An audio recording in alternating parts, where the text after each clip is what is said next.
यसबाट ट्युटोरियल चर्चा। नमस्कार, जय नेपाल।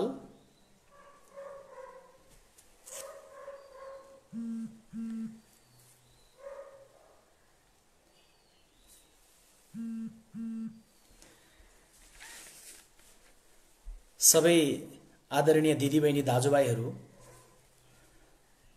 जसले नेपालको मेचीदेखि महाकाली भित्रबाट हेर्दै हुनुहुन्छ भूगोलको नेपालबाट, अनि जसले मेचीदेखि महाकाली भन्दा बाहिरबाट हेर्दै हुनुहुन्छ भूगोल नभए पनि भावनाको नेपालबाट, उहाँहरू सबैलाई म हार्दिक सम्मान गर्न चाहन्छु, स्वागत गर्न चाहन्छु। र विदेशमा रहेका नेपालीहरूको स्थितिको सन्दर्भमा कयौं देशहरूबाट प्राप्त विवरणहरू जे छन् ती विवरणहरू र नेपाली कांग्रेस पार्टीले अहिलेको सन्दर्भमा विदेशका नेपालीको बारेमा राख्ने के दृष्टिकोण छ, त्यो दृष्टिकोण अहिलेको गर्नुपर्ने अवस्थाको सन्दर्भमा म तपाईहरु समक्ष प्रत्यक्ष रूपमा उपस्थित भएको छु। आदरणीय दिदीबहिनी दाजुभाइहरू, आज तपाईहरु समक्ष अहिले म संवादमा बोल्दै गर्दा नै नेपाली कांग्रेस पार्टीको लिखित वक्तव्य अहिले भर्खरै जारी भएको छ। त्यो वक्तव्यमा खास गरी नेपालीहरूको स्थिति विदेशमा, उपचारको विषय, सचेतनाको विषय, रोजगारी गुम्दै गरेको अवस्था र त्यहाँ भोगिरहेको कठिनाई अनि राहतको प्रश्न, नेपालीहरूलाई जो अप्ठ्यारोमा हुनुहुन्छ उहाँहरूलाई उद्धार गरेर, देशले उद्धार गरेर अभिभावकत्व प्रस्तुत गर्ने विषय, विदेशमा रहेका श्रमिकहरू खास गरी अनि अध्ययनका लागि गएका विद्यार्थीहरूको सन्दर्भमा विशेष निर्णयको विषय, नेपालभन्दा बाहिर रहेर पनि व्यवसायहरूमा संलग्न रहेर नेपाल देशमा विविध बेलामा हाइड्रोदेखि अस्पतालदेखि नेपालमा लगानी गरिरहनुभएका, कृषिसम्ममा लगानी गरिरहनुभएका व्यवसायहरूको सन्दर्भ, अनि नेपालभन्दा बाहिर रहेर पनि नेपालको बारेमा सदैव चिन्ता राखिरहनुहुने, चासो राखिरहनुहुने, चाहे स्वास्थ्य क्षेत्रको, चाहे कानुनी क्षेत्रको, चाहे प्राध्यापनको, चाहे इन्जिनियरिङको, चाहे साइन्स एन्ड टेक्नोलोजीमा संलग्न रहनुभएको व्यक्तित्वहरू, बुद्धिजीवीहरूको सन्दर्भ होस्, यो बारेमा नेपाली कांग्रेस पार्टीको अपिल अहिले हामी भर्खर जारी गरेका छौँ। अहिले जो भर्खर जोडिँदै हुनुहुन्छ उहाँहरू सबैलाई म फेरि स्वागत गर्न चाहन्छु र फेरि स्मरण गराउन चाहन्छु। नेपाल बेला बेला हामी भन्ने गर्छौँ नेपाल एउटा होइन दुईवटा छ। एउटा नेपाल मेचीदेखि महाकालीसम्म फैलिएको छ, जोसँग भूगोल पनि छ र भावना पनि छ।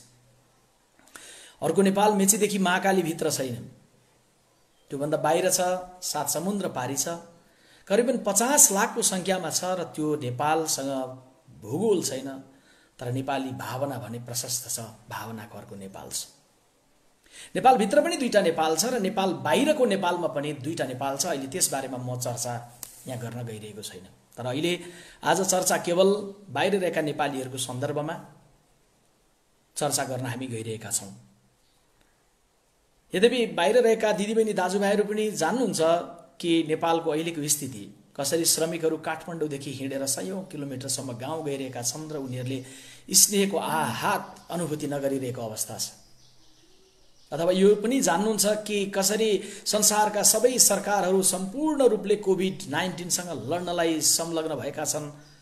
नेपालको प्रतिपक्षले सबैलाई जुटाउँ र कोरोनासँग सङ्घर्ष गरौँ भनिरहेको थियो र कसरी सरकारले दलहरूको बीचमा विभाजन हुन सजिलो खालको अध्यादेश लिएर आयो र त्यो अध्यादेशलाई फिर्ता गरेर अहिले फेरि कुन मनोविज्ञानमा छ भन्ने आशंकाका साथ उपस्थित छ। म यो घरायसी राजनीतिको विषयमा निरन्तर बोलिआएको छु। आज म त्यो विषयमा पनि जान चाहन्न। कोरोनाको विश्वव्यापी महामारी चलिरहेको बेला नेपाल देशभित्र हामी चुनौती भोगिरहेका छौँ। नेपालभरि हेरिरहनुभएका दिदीबहिनी दाजुभाइहरू लकडाउनमा हुनुहुन्छ, तर तपाईले भोगिरहेको पीडा जस्तै, मैले भोगिरहेको पीडा जस्तै अहिले नेपालभन्दा बाहिर रहेका नेपालीहरू जो हुनुहुन्छ उहाँहरूले भोगिरहेको पीडालाई पनि यो बेला हामीले बिर्सिन मिल्दैन। नेपालभन्दा बाहिर नेपालीहरू किन गए, लामो व्याख्यामा नजाउँ। संसारको एउटा देशबाट अर्को देशमा नेपालीहरू जाने, एउटा देशको नागरिक अर्को देशमा जाने क्रम बितेको 30 वर्ष यता विश्वव्यापी रूपमा धेरै नै बढ्यो। नेपालीहरू पनि यस बीचमा कोही पढ्नलाई जानुभयो, कोही कमाउनका लागि जानुभयो, देशभित्र पर्याप्त रोजगारी नपाएर जानुभयो, कोही हिंसात्मक विद्रोहबाट जोगिनलाई जानुभयो, कोही आफ्नो क्षमताको उपयोगिता देशले गर्न सकेन भनेर पनि जानुभयो। र यसरी बाहिर जानुभएका नेपालीहरू सबैलाई म यस बेला सम्झिन चाहन्छु। बाहिर जानुभएका नेपालीहरूको सन्दर्भमा खास गरी बाहिर विदेशमा जाँदै गर्दा भोगिरहेको नेपालीले एक खालको पीडा भोग्नुहुन्छ। नेपालभित्र रहने कति बेला लाग्छ कि नेपालमा हामी यत्रो कठिनाइमा छौँ, सुखको खोजीमा गएका हुन्। नेपालमा बसेर हामी जो काम गरिरहेका छौँ, हामी चाहिँ देशको लागि गरिरहेका छौँ, देशको लागि सोचिरहेका छौँ, देशको माया नभएर कैयौँले देशभन्दा बाहिर गए। देश छोड्नुका अनेक प्रकारका पीडाहरू, चाहे अध्ययनलाई चाहे कमाउनलाई, त्यो पीडा मैले अघि उल्लेख गरिसकेको छु। चाहे हिंसात्मक द्वन्द्वबाट बच्ने कुराको सन्दर्भको होस् या जीवनलाई नयाँ ढङ्गले सजाउने सन्दर्भमा होस्, देशभन्दा बाहिर जाँदैमा राष्ट्रको माया कम हुन्न। देशभित्र रहिरहँदै गर्दाखेरि राष्ट्रका प्रतिको ध्यान, हाम्रो मेहनत पुगेन भने देशभित्र रहँदैमा मात्रै कोही राष्ट्रवादी हुने, देशभन्दा बाहिर रहेर मात्रै कोही राष्ट्रको प्रेमभन्दा विमुख भएको हुने भन्ने हुन्न। त्यसैले यसलाई देशभित्र रहेकाले बाहिरकालाई आलोचना गर्ने बेला पनि यो होइन, अनि बाहिर रहेकाले चाहिँ देश सबै खराब भयो, सबै बिग्रियो भनेर देशतिर प्रश्न गरिरहने बेला पनि यो होइन। यो बेला हामी सबैले एक भएर आजको कोरोनासँग जुझ्ने बेला हो र कोरोनासँग जुझ्दै गर्दाखेरि एउटाले अर्कोलाई साथ दिने भन्ने बेला पनि हो। त्यसैले यो बेलामा म बाहिर रहनुभएको, खास गरी खाडी मुलुकमा रहनुभएका नेपालीहरूले त भोगेको पीडा तुलनात्मक रूपले अरू देशको भन्दा अलि बढी नै छ भन्ने साथीहरू भन्नुहुन्छ। कवि नवराज पराजुलीले लेखेको एउटा कविताको पंक्ति म सम्झिन्छु। उहाँले लेख्नु भएको छ, मैले कति ठाउँमा सुनाएको पनि छु। म त संसारको सबैभन्दा अग्लो शिखर सगरमाथाको देशको मान्छे, म त संसारको सबैभन्दा अग्लो शिखर सगरमाथाको देशको मान्छे भो। यो कुरा भरे भोलि फेरि गरौँला, अहिले चाहिँ म जिन्दगीको गहिराई खोज्न खाडीमा आएको छु। मलाई विदा गर्दै गर्दा मेरो श्रीमतीले बगाएको आँसु सोझै टर्बाइनमा खन्याएर मेरो देशले 1 मेगावाट बिजुली उत्पादन गर्यो रे, तर म चाहिँ जिन्दगीको उज्यालो खोज्न खाडीमा आएको छु। म त नदी नै नदी भएको देशको मान्छे, पुरै यो पृथ्वीलाई कसैले पखाल्नु पर्यो भने मेरो देशका नदीहरूसँग पानी सापटी माग्नुहरूले, तर म चाहिँ अहिले मेरो सानो छोरीको घाँटी भिजाउनका लागि पानी किन्न खाडीमा आएको छु। संसारको कुनै महान चित्रकारले पुरै संसार रङ्ग्याउनु पर्यो भने मेरो देशको लाली गुराँससँग रङ सापटी लिनु रे, तर म चाहिँ मेरी बुढी आमाको अनुहारको रङ किन्न खाडीमा आएको छु। आमा, म सही सलामत टुकु टुकु गर्दै हिँड्दै आएँ भने त आइपुगौँला आमा, तर काठको बाकसमा भरिएर आफै आएँ भने। नवराज पराजुलीले लेख्नु भएको यो कविता अहिले मैले यसकारण सम्झेँ कि अहिले लकडाउनको बेलामा तपाईँहरू घरभित्र बसेर तपाईँको भावना नेपालसँग गाँच्न खोजिरहनु भएको छ। तपाईँ जो बाहिर जानुभयो, खाडीमा होस्, युरोप अमेरिका होस् या एसिया पेसिफिक क्षेत्रका अरू देशहरू होस्, तपाईहरुले पठाउनु भएको रेमिटेन्सले देशलाई धेरै ठूलो भरथेक गरेको छ। जब हिंसाको 1 दशकमा नेपालको अर्थतन्त्र जर्जर भइरहेको थियो, तपाईले पठाउनु भएको रेमिटेन्सले देशले सास फेर्यो। भूकम्पपछि धरहरा ढल्यो, हाम्रा आफन्तहरू 10,000 भन्दा बढी धेरै ढले, तर फेरि पनि नेपालको अर्थतन्त्रलाई ढल्नबाट जोगाउन तपाईले पठाएको रेमिटेन्सले काम गर्यो। हामीले संविधान बनाइसके पछाडी नेपाल देशले नाकाबन्दी बेहोर्यो, नाकाबन्दी बेहोर्दै गर्दा देशले धेरै ठूलो संकट बेहोर्यो, अर्थतन्त्र ऋणात्मक अवस्थामा पुग्यो। फेरि पनि त्यो अर्थतन्त्रलाई सास फेर्ने बनाउनलाई तपाईले पठाएको रेमिटेन्सले काम गर्यो। तपाईहरुले विदेशबाट पठाउनु भएको सानो सानो अंशको रकम या एनआरएन मार्फत होस् या अन्य संघ संस्थाहरू मार्फत होस्, नेपालको हाइड्रोमा, नेपालको बैंकहरुमा, नेपालको अस्पतालमा, नेपालको कृषि क्षेत्रमा तपाईहरुले गरेको लगानी अरबौं अरबको लगानी छ र त्यो अरबौं अरबको लगानीलाई यो बेलामा तपाईले भोगिरहेको पीडाको बेलामा तपाईको भावनात्मक प्रेमलाई, तपाईको भौतिक लगानीदेखि भावनात्मक प्रेमसम्मलाई देशले बिर्सन सक्दैन। त्यसैले यो बेलामा म नेपाली कांग्रेस पार्टीको तर्फबाट सबै विदेशमा रहनुभएका दिदीबहिनी दाजुभाइहरूलाई स्मृति गर्न चाहन्छु। फेरि पनि दर्जनौंको संख्यामा यस बीचमा मृत्यु भइसकेको छ। पहिलो मृत्यु हुनुभएका लीलाबहादुर राईजी युके को होस्, या अमेरिकामा पहिलो जीवन गुमाउने अनिल सुब्बा लिम्बू होस्, या युए मा जीवन गुमाउने बिनु पराजुली होस्, उहाँहरू र उहाँहरू पछाडि करिबन 50 को संख्यामा अहिले 24 अप्रिल हिजो साँझ पुग्दै गर्दासम्म झण्डै 50 को संख्यामा तपाईहरुले जीवन गुमाउनु भएको छ। उहाँहरू सबैलाई म नेपाल देशको तर्फबाट, नेपाली कांग्रेस पार्टीको तर्फबाट, मेरो व्यक्तिगत तर्फबाट श्रद्धाञ्जली चढाउन चाहन्छु। उहाँहरूको परिवारजनलाई समवेदना भन्न चाहन्छु र सिङ्गे नेपाली डायस्पोरालाई समवेदना व्यक्त गर्न चाहन्छु। यसबीचमा लाखौं नेपालीले लकडाउन भित्र बस्दै गर्दा आफ्नो रोजगारी गुमाउनु भएको छ। तपाईहरुले विदेशमा गुमाउँदै गरेको रोजगारी एकछिन हेर्दै गर्दा तपाईको चुलासँग जोडिएको छ। तर आदरणीय साथीहरु, नेपाल सिंगै चुलाहरुसँग, नेपालको सिंगै अर्थतन्त्रसँग तपाईको रोजगारी जोडिएको छ। यसले भोलि पर्ने गम्भीर असर कसरी सामना गर्ने भन्ने सन्दर्भमा हामी अहिलेदेखि नै छलफल र चिन्तनको क्रममा छौं। व्यवसाय गरिरहनु भएका कैयौं नेपालीहरु हुनुहुन्छ। तपाईहरु धेरै नेपालीहरुले होटल व्यवसायहरु गर्नुहुन्छ, आईटी मा पनि हुनुहुन्छ अनि विविध क्षेत्रहरुमा संलग्न हुनुहुन्छ। तपाईहरुको व्यवसायहरु धराशायी हुँदै गर्दा त्यसले नेपाललाई पर्ने असर पनि हामी अहिले मूल्याङ्कन गरिरहेका छौं।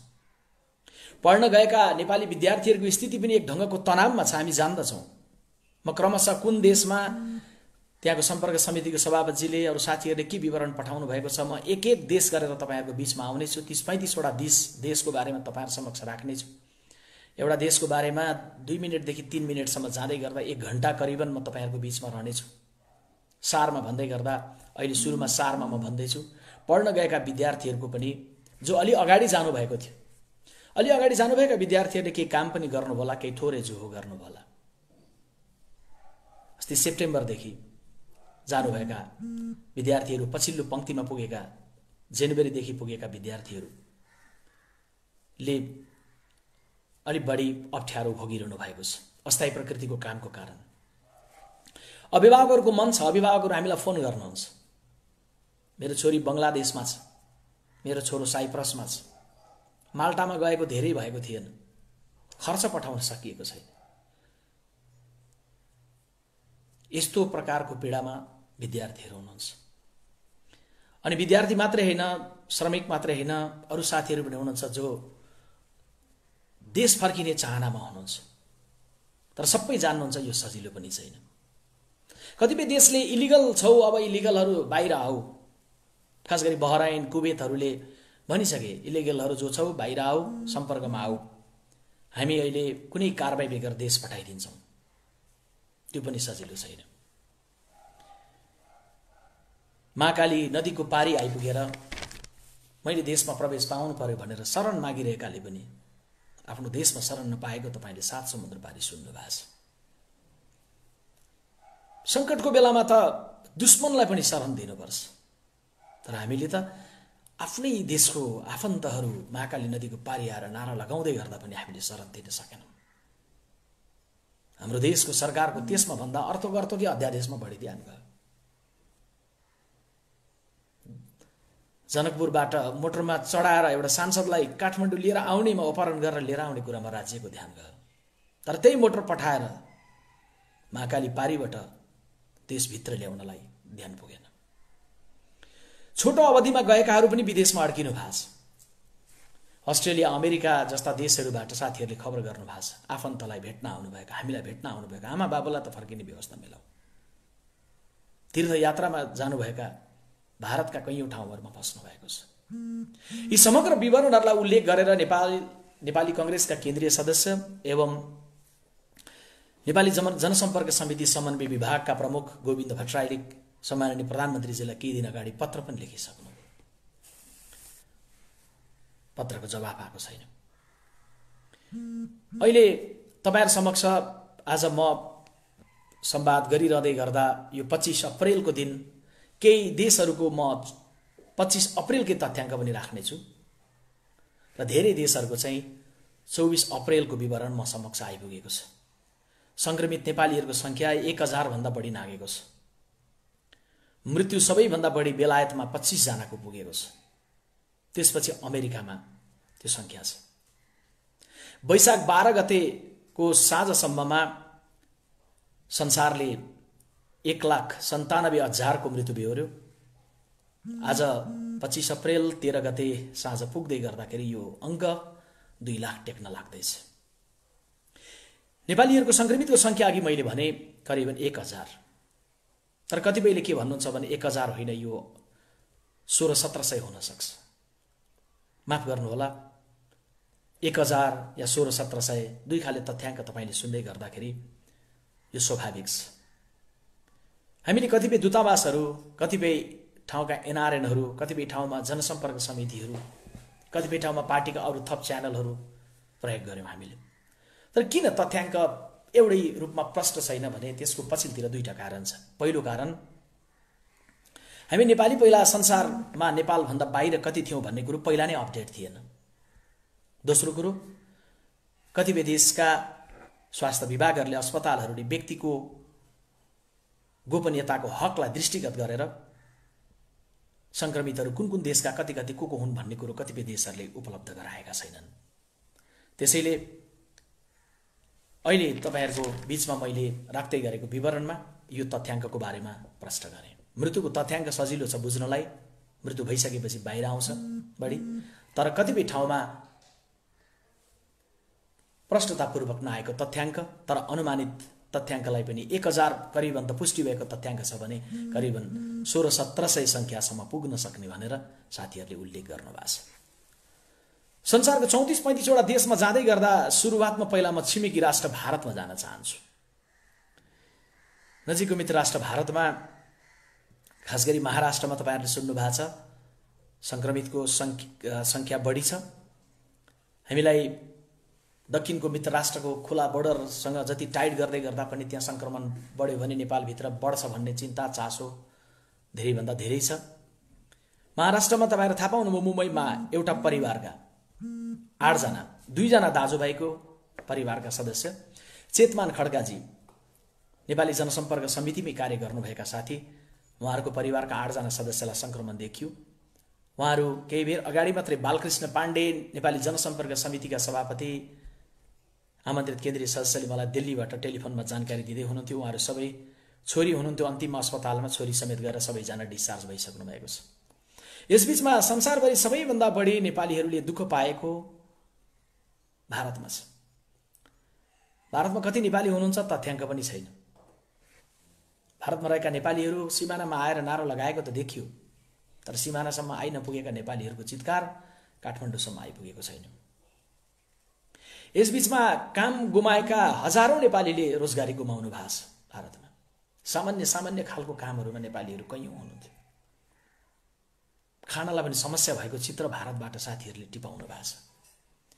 नेपाली जनसम्पर्क समितिका साथीहरूले दिल्लीको पटेल नगर, पन्जाबी बागदेखि लिएर चण्डीगढको मुलामुरदेखि लिएर तमिलनाडुको त्रिपुरूरसम्ममा पनि सहयोगहरू गर्नुभएको छ। खाद्यान्नको सहयोगहरू, विविध सहयोगहरू गर्नुभएको छ। भारतको सन्दर्भमा धेरै नै विवरण, धेरै समय लगाएर तपाईहरु समक्ष राख्नु छ। आज मैले भारतको सन्दर्भ संक्षिप्तमा यति राखेँ, किनभने धेरै देशहरूमा जानु छ र भारतको सन्दर्भमा हामी अलग्गै जुम मार्फत धेरै प्रान्तमा त्यहाँ जोडिएर साथीहरूको केही दिन पछाडि ल्याउने तयारी पनि गर्दैछौँ। अहिले म योभन्दा अगाडि जान चाहन्छु। भारत पछाडि बङ्गलादेशमा जाउँ। बङ्गलादेशमा नेपाली विद्यार्थीहरू खास गरी मेडिकल अध्ययनका लागि एमबीबीएस अध्ययनरत हुनुहुन्छ। त्यसमध्ये तोलारबाग, मिरपुर, ढाकाको डेल्टा मेडिकल कलेजको होस्टलमा 35 जना विद्यार्थीहरू हुनुहुन्छ। त्यसमध्येको छात्रा श्रुति ओझा, काठमाडौँकी छात्रा हामीसँग सम्पर्कमा, हामीले यहाँबाट सम्पर्क गर्यौं। खास गरी पोखरामा रहनुभएको विद्यार्थीका अभिभावकहरूले हामीलाई बढी खोज्नुभयो। हामीले बङ्गलादेशका विद्यार्थीहरू खोज्यौं। अन्तिममा हामी एकजना विद्यार्थी साथीसँग पुग्यौं र हिजो हामी टेलिफोन संवादमा पुग्यौं। बङ्गलादेशको विवरणमा प्राय कलेजहरू बन्द छन्, तर इन्टर्न्समा रहनुभएका अर्थात् प्रशिक्षार्थी विद्यार्थीहरू भने अस्पताल गइरहेका छन्। र हामी कहाँ जस्तो हामीले व्यतिथिको सुन्छौं नि, पिपी नभइकन बिरामीलाई जाँचिरहेको दृश्य। नेपाली विद्यार्थीहरूले इन्टर्न्स गरिरहेका विद्यार्थीहरूले पिपी बिगर काम गरिरहेको चित्र हामीले बङ्गलादेशबाट पाएका छौँ। खानलाई समस्या छ, बस्नलाई पनि स्वाभाविक रूपमा कुनै मनोवैज्ञानिक रूपमा सहानुभूति छैन, पैसा सकिँदै गएको छ अनि बङ्गलादेशसम्म यहाँबाट पैसा पठाउनलाई अभिभावकले पठाउन सहज स्थिति पनि छैन। करिबन 800 विद्यार्थीहरू चाहिँ यदि फर्काउन सक्ने राज्यले हो भने हामी फर्किन चाहन्छौँ भन्ने खालको विविध सन्दर्भबाट हामीले तथ्याङ्क लिएका छौँ। बङ्गलादेशबाट म तपाईहरुलाई सिधै युरोपको एउटा सुन्दर देश स्विडेन लिएर जान चाहन्छु। स्विडेनमा नेपाली जनसम्पर्क समितिका सभापति नवीन थपलियाले विवरण पठाउनु भएको छ। 2000 भन्दा बढीको मृत्यु 2021-23 अप्रेलसम्मको हुँदै गर्दा कोही पनि नेपाली संक्रमित हुनुहुन्न, खुसीको कुरा। राहतको सन्दर्भमा नयाँ आएको विद्यार्थीलाई मात्रै जरुरी भएको छ। नेपाली संघ संस्थाले राहतहरू उपलब्ध गराएका छन्। जागिरेलाई, व्यवसायी र बिरामीलाई सरकारले राहत उपलब्ध गराइरहेको छ। युएई मा 50 भन्दा बढी नेपालीहरूले साझा अभियान चलाउनु भएको छ। यो मन त मेरो नेपाली हो। आखिर जहाँ रहे पनि राजनीतिक आस्था आफ्नो ठाउँमा छन्, क्षेत्रगत, संस्थागत, समुदायगत, तर यो बेलामा 50 भन्दा बढी संस्थाहरू एक ठाउँ बसेर युएई मा नेपालीहरूलाई सहयोग गरिरहेका छन्। 25 अप्रेल आजैको दिन अपराह्नसम्म स्वास्थ्य विभागले 9281 संक्रमित हुँदै गर्दा 1760 निको भएको तथ्याङ्क ल्याएको छ। मृत्यु 64 जना हुँदै गर्दा नेपालीको संख्या 2बाट 4 पुगेको छ। नेपालीको संक्रमित संख्या 45 पुगेको छ, जो पुष्टि भएको छ। तर भुवानी तिमसिना जनसम्पर्क समितिका सभापतिले भन्नुहुन्छ कि यो संख्या दोब्बर हुन सक्छ।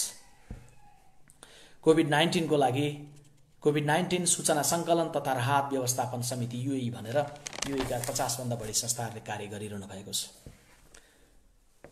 युएई को हाम्रो देशको लागि, त्यहाँका श्रमिकहरूको लागि चुनौतीपूर्ण समाचार चाहिँ तपाईहरुले सुनिसक्नु भएको छ कि युएई को सरकारले रोजगारदाता कम्पनीहरूलाई श्रमिक कटौती गर्न सक्ने या श्रमिकलाई बेतलबी बिदा दिन सक्ने अधिकार दिएको छ।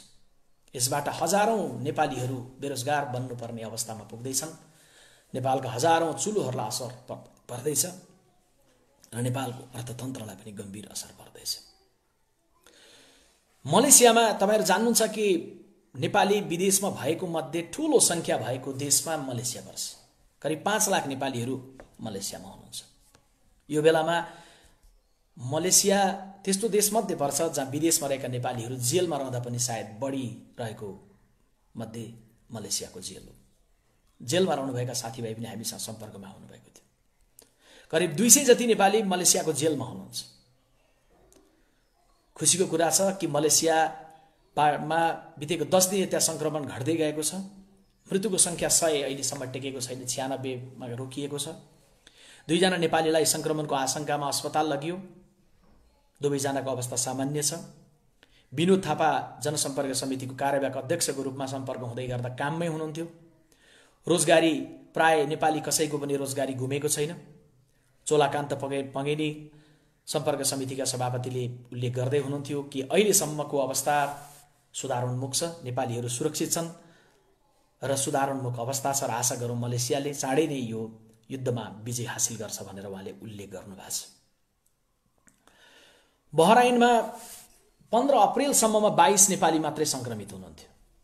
मैले 15 अप्रेल किन भनेको आदरणीय साथीहरू भने हामीसँग यो बीचमा नियमित रूपमा हामी अपडेट लिइरहेका छौँ।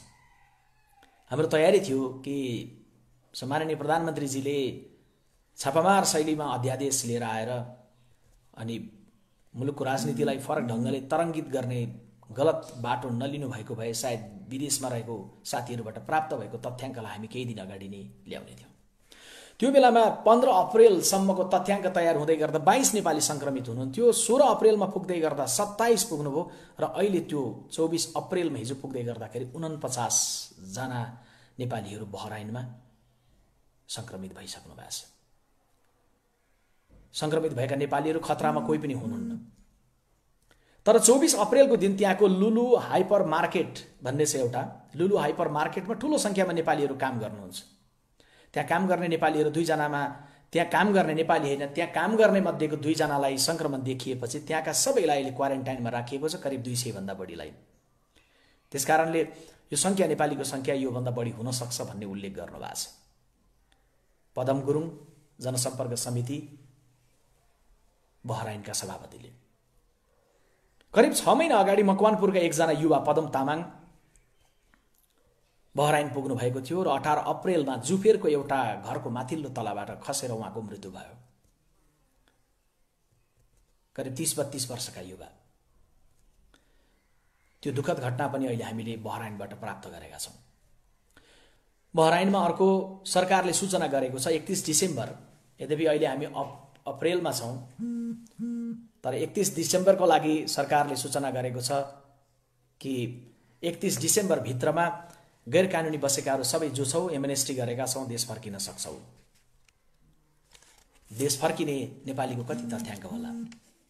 हामीसँग प्रष्ट तथ्याङ्क हामीसँग छैन, किनभने राजदूतावाससँग एनआरएनसँग पनि छैन, किनभने गैर कानुनी रूपमा बस्नुभएको तथ्याङ्क, कानुनी रूपमै बसेकाहरूको तथ्याङ्क उपलब्ध हुन गाह्रो भएको बेलामा गैर कानुनी रूपमा बस्नुभएको तथ्याङ्क विवरण उपलब्ध छैन। तर पनि प्रत्येक 3 जनामा 1 जना नेपाल फर्किन चाहन्छन् र अनुमानित 3000 चाहिँ नेपाली त्यहाँ छन् गैर कानुनी रूपमा रहेका भन्ने साथीहरूले विवरण पठाउनु भएको छ। जागिर गुमाएरकाहरूको विवरण सङ्कलन जारी छ। प्रत्यक्ष गरिदिन पनि अनुरोध गर्दछु। म एकातर्फ ट्विटरमा, अर्कोतर्फ फेसबुकमा पार्टीको पेज र फेरि अरू पेजहरूमा जाँदै गर्दा समस्या आउँदै गर्दा म क्षमा चाहन्छु। प्रविधिको सन्दर्भमा कमजोरी प्रविधिको होला, क्षमा विश्वप्रकाशलाई दिइदिनु होला म आग्रह गर्न चाहन्छु। त बहराइन पछाडि म तपाईँहरूलाई ओमान लिएर जाँदैछु आदरणीय साथीहरू। बहराइनको सन्दर्भमा मैले तपाईँहरूलाई अघि उल्लेख गरेँ र बहराइनमा चाहिँ जति हुनुहुन्छ गैर कानुनी रूपमा रहनुभएको करिब 3000 हुनुहुन्छ भन्ने अनुमान छ र 3000 नै यदि बहराइन सरकारको सम्पर्कमा पुग्नुभयो भने सरकारले माफी दिएको छ र देश फर्किन सहजीकरण गरिदिरहेको छ। तर साथीहरूले भन्नुभएको छ कि प्रत्येक 3 जनामा 1 जना चाहिँ नेपाल फर्किन चाहन्छन्। हामी के गर्ने हो? नेपाल देशसँग यसबारेमा के धारणा छ, के दृष्टिकोण छ? बहराइनदेखि कुवेतदेखि यी विवरणहरू आउँदै गर्दा साथीहरूलाई जानकारी रहोस्, अहिले मैले राखिरहेका विषयहरू नेपाली कांग्रेस पार्टीको यस बीचमा लकडाउनको बीचमा पनि 3 पटक पदाधिकारी बैठक भयो। हरेक पटकको पदाधिकारी बैठकमा स्वदेशमा रहेका नेपालीको बारेमा छलफल हुँदै गर्दा नछुटाइकन विदेशमा रहेका नेपालीहरूको त्यो पनि हरेक देशको साथीहरूले, पार्टीको एउटा सूचना नेटवर्क छ, त्यो नेटवर्कमा जनसम्पर्क समितिका सभापतिजीहरूले पठाउनुभएका विवरण, अर्को नेटवर्कबाट अलग्गै रूपमा प्राप्त हुने विवरण हामीले पदाधिकारी बैठकमा छलफल गर्ने गरेका छौँ। र छलफल हुँदै गर्दाखेरि पार्टीको सभापति, पार्टीको वरिष्ठ नेता या पार्टीको उपसभापतिज्यू, महामन्त्रीहरू, सहमहामन्त्रीज्यू या पार्टी केन्द्रीय कार्यालयको टिम छलफल हुँदै गर्दाखेरि यी सबै विषयलाई नियमित रूपमा सरकार समक्ष अपडेट गर्ने भन्ने हाम्रो सल्लाह र परामर्श छ र पार्टीका जनसम्पर्क विभागका प्रमुखले यसबीचमा सरकारसँग समन्वय यसबारेमा गर्नुभएको छ। र हिजो मात्रै परराष्ट्र मन्त्रीजीलाई यी सबै सूचनाहरू सङ्कलन भएपछि पार्टीको सूचना सञ्चार तथा प्रचार विभाग प्रमुखको नाताले मैले सम्पर्क पनि गरेको थिएँ परराष्ट्र मन्त्रीजीलाई, र परराष्ट्र मन्त्रालयले कुन रूपमा काम गर्दैछ र तपाईँहरूले गर्दै गरेको विवरणलाई कसरी तपाईँ तदारुकता दिन सक्नुहुन्छ भन्ने सन्दर्भमा पार्टीको तर्फबाट हामीले घचघचाएका छौँ। यसबारेमा अलग्गै थप चर्चा गरौँला। अहिले म तपाईँहरूलाई ओमानको विषयमा लिएर जान चाहन्छु। ओमानमा अहिलेसम्म कसैको पनि रोजगारी नगुमेको खबर सुन्दै गर्दा खुसी लाग्यो।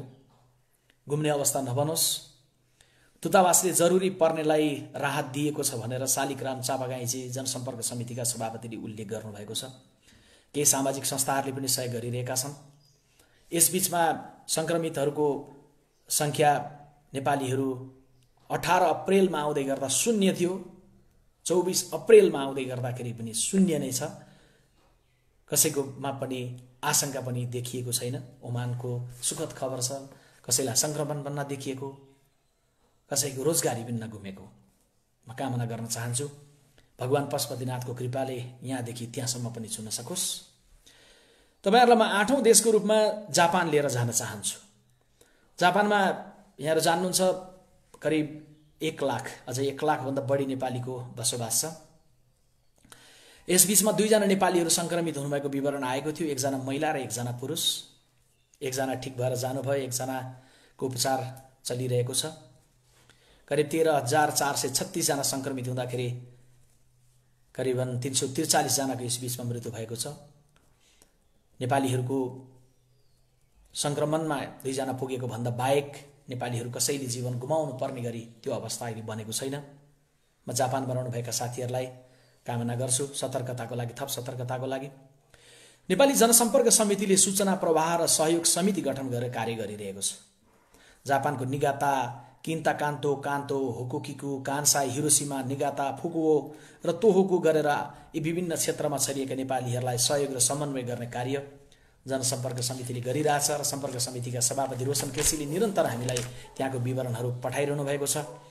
नेपालीहरूको खास गरी रेस्टुरेन्ट व्यवसाय र अन्य व्यवसायहरूमा परेको असर, नेपालीहरूको बीचको एकता, नेपालीहरूले गरिरहेको अभियान, नेपालीहरूलाई गरिरहेको सतर्कता, यी सबै प्रशंसनीय छ गरिरहनु भएको विवरण उहाँले राख्नुभएको छ। आदरणीय दिदीबहिनी दाजुभाइहरू, हामीले देशको नाम लिँदै गर्दाखेरि अहिले लिने एउटा नाम जहाँ सबैभन्दा धेरै जीवन गुमाएको मध्येमा पर्दछ। सबैभन्दा बढी जीवन गुमाएको त अमेरिका पर्यो, तर युरोपेली देशहरू मध्येमा स्पेन छ अर्को एउटा देश, जहाँ 24 अप्रेलमा पुग्दै गर्दा 22,524 जनाले जीवन गुमाउनुभयो। 22,524 ले जीवन गुमाउँदै गर्दा नेपालीहरू 14 जना संक्रमित बन्नुभयो। 12 जना नेपालीहरू संक्रमणको उपचार गरेर फर्किनुभयो। एनआरएन, स्पेन र अन्य थुप्रै सङ्घ संस्थाहरूले सहयोगको भूमिका बडा आत्मीय भावका साथ गरिरहनु भएको छ। इन्द्र शर्मा नेपाली जनसम्पर्क समितिका सभापतिले निरन्तर हामीलाई त्यहाँको विवरण अपडेट गराइरहनु भएको छ। जनसम्पर्क समितिहरूले काम गर्दै गर्दा कैयौँ देशमा नेपालमै गरेको शैली हुँदो रहेछ। मैले नेपालमा रहनुभएका दिदीबहिनी दाजुभाइलाई पनि बताऊँ, नेपालमा पनि जसरी 10 किलो 15 किलो चामलको पोका बनाएर विभिन्न सङ्घ संस्था मार्फत हामीहरू जे कार्य गरिरहेका छौँ।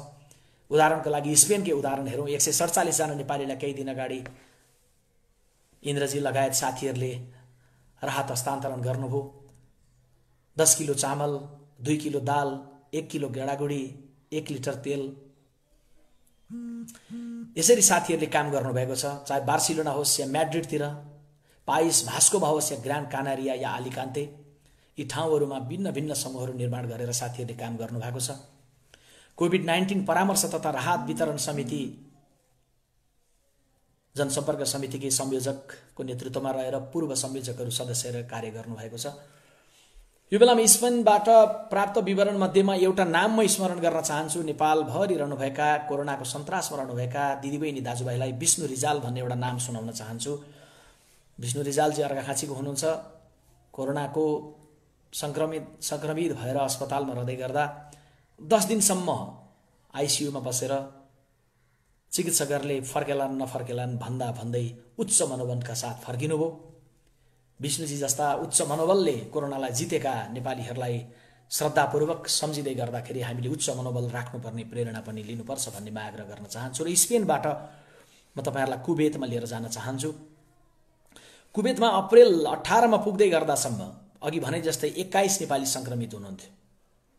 त्यहाँबाट अप्रेल 23 मा आइपुग्दै गर्दा 31 नेपाली संक्रमित हुनुभयो। 21 बाट 31 मा पुग्नुभयो र 24 अप्रेलमा आइपुग्दै गर्दा 5 जना नेपाली थपिएर हिजो 36 जना नेपालीहरू पुग्नुभयो। 2614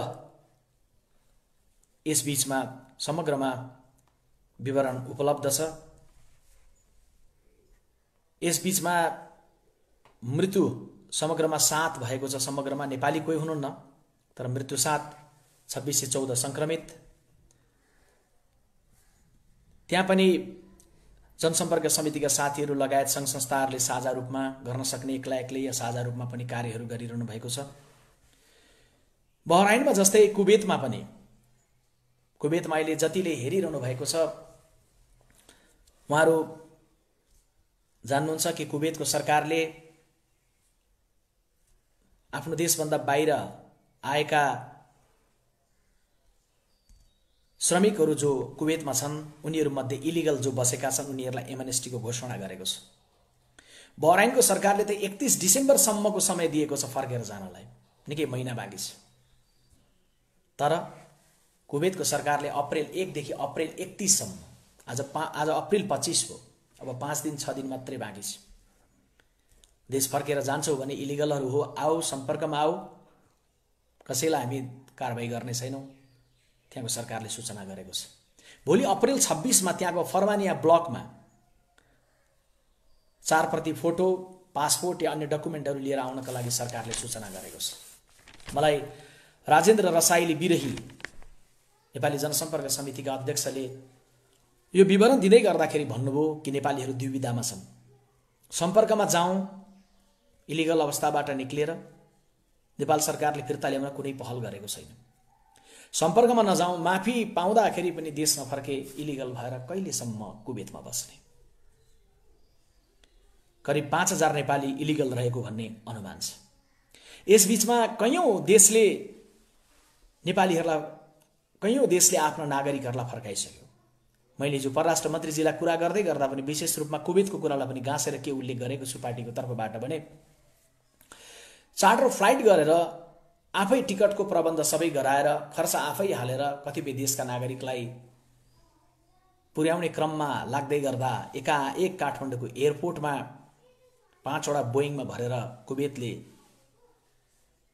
1500-2000 नेपालीलाई एकै दिन ल्याएर ल्यान्ड गरायो भने के गर्ने हो परराष्ट्र मन्त्रीजी?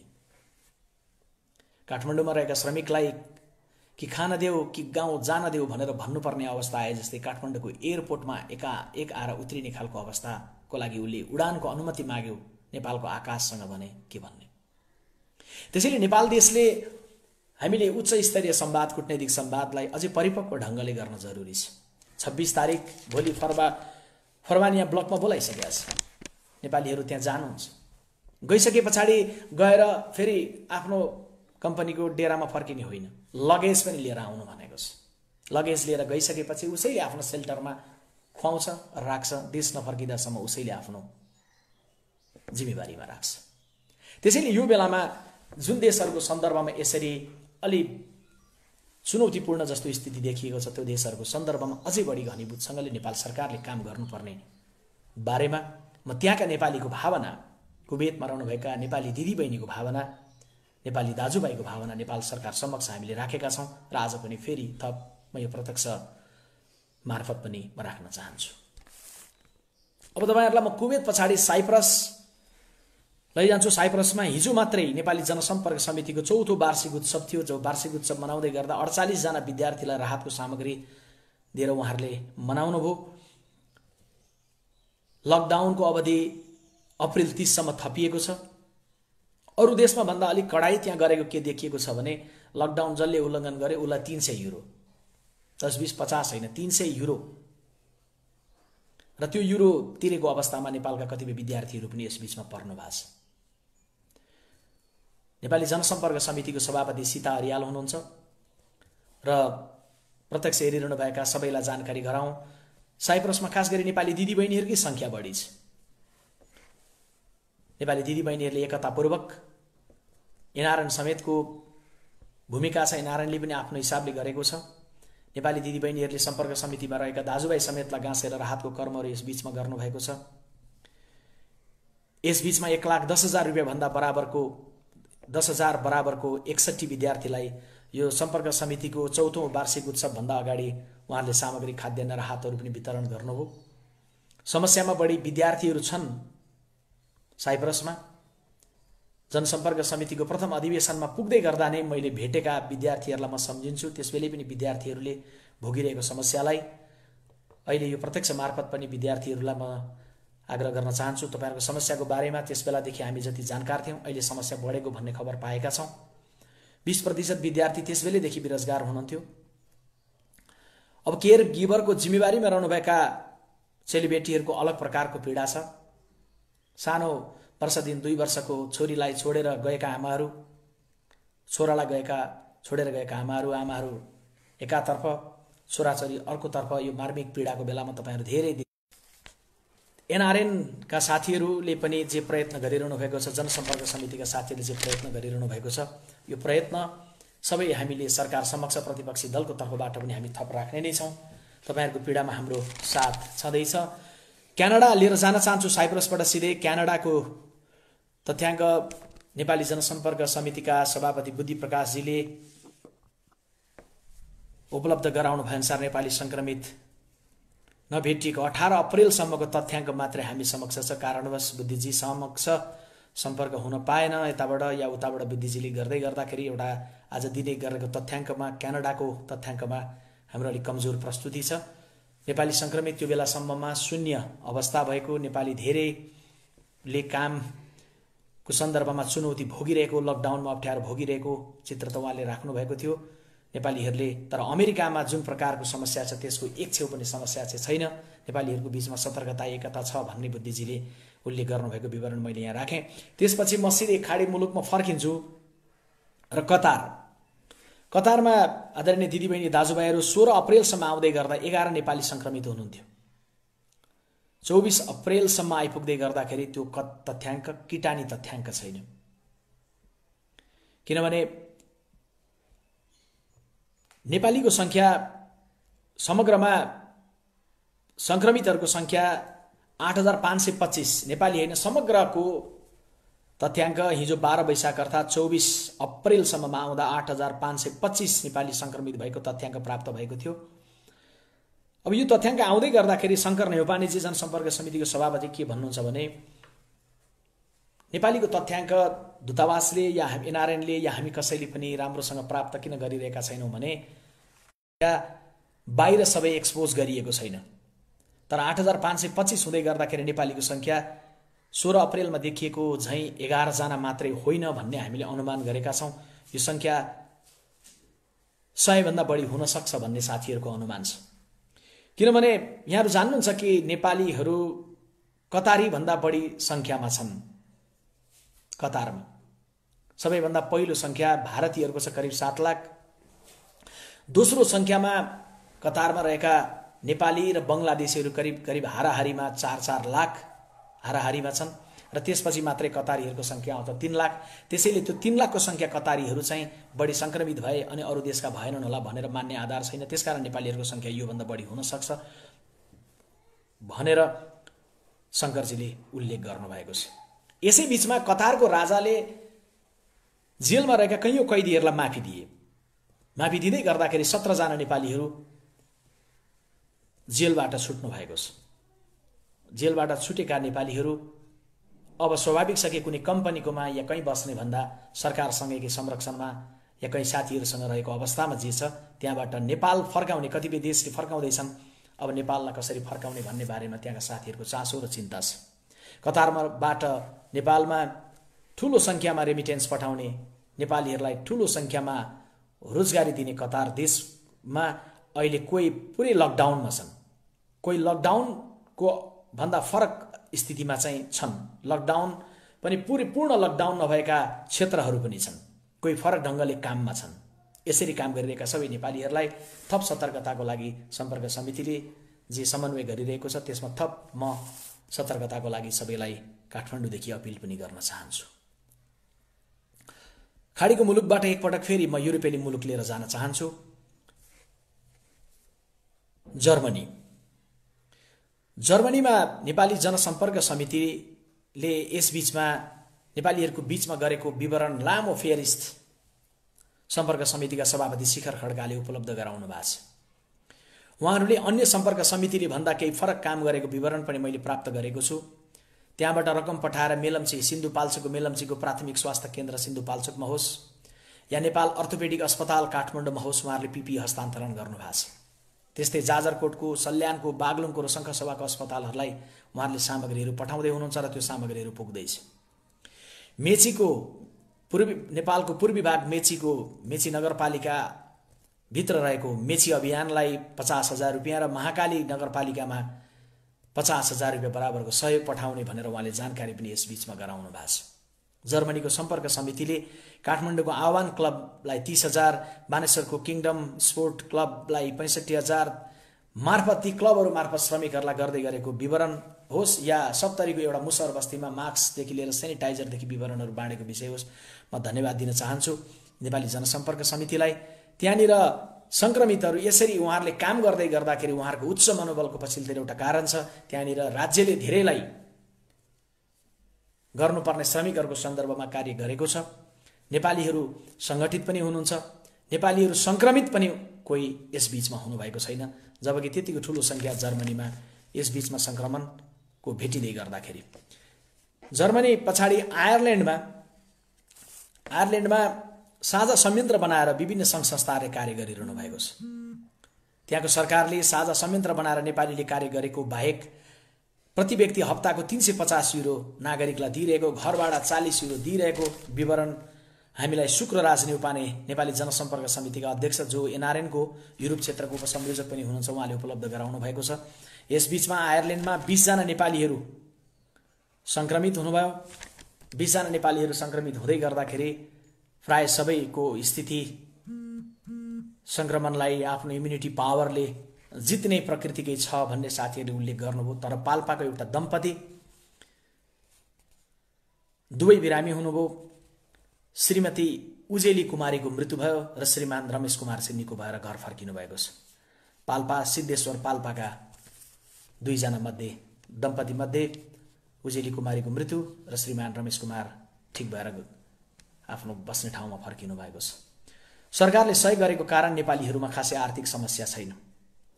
16 अप्रिलसम्म 444 को मृत्यु भएको थियो र 12,000 भन्दा बढी संक्रमित भएका थिए र नेपाली 20 संक्रमित जो हुन् उनीहरूको अवस्थामा सुधार भएको विवरण अघि मैले राखेँ।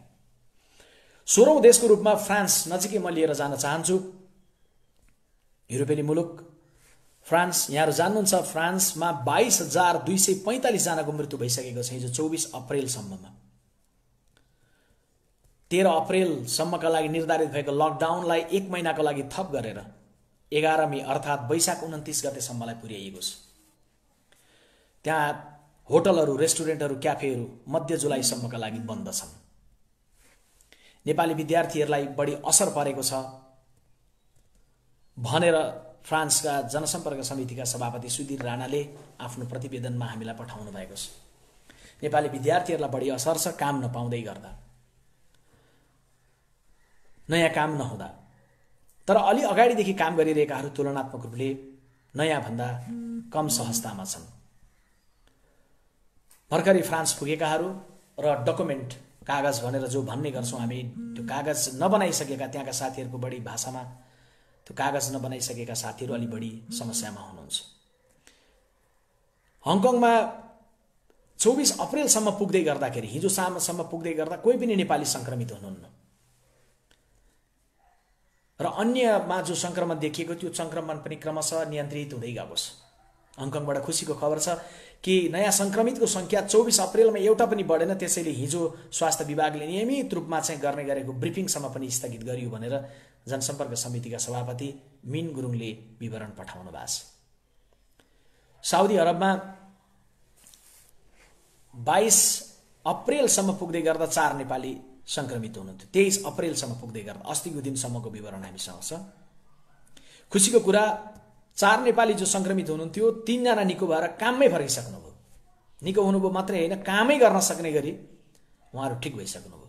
1 जना उपचाररत हुनुहुन्छ, उहाँको स्वास्थ्य लाभको हामी कामना गर्छौँ।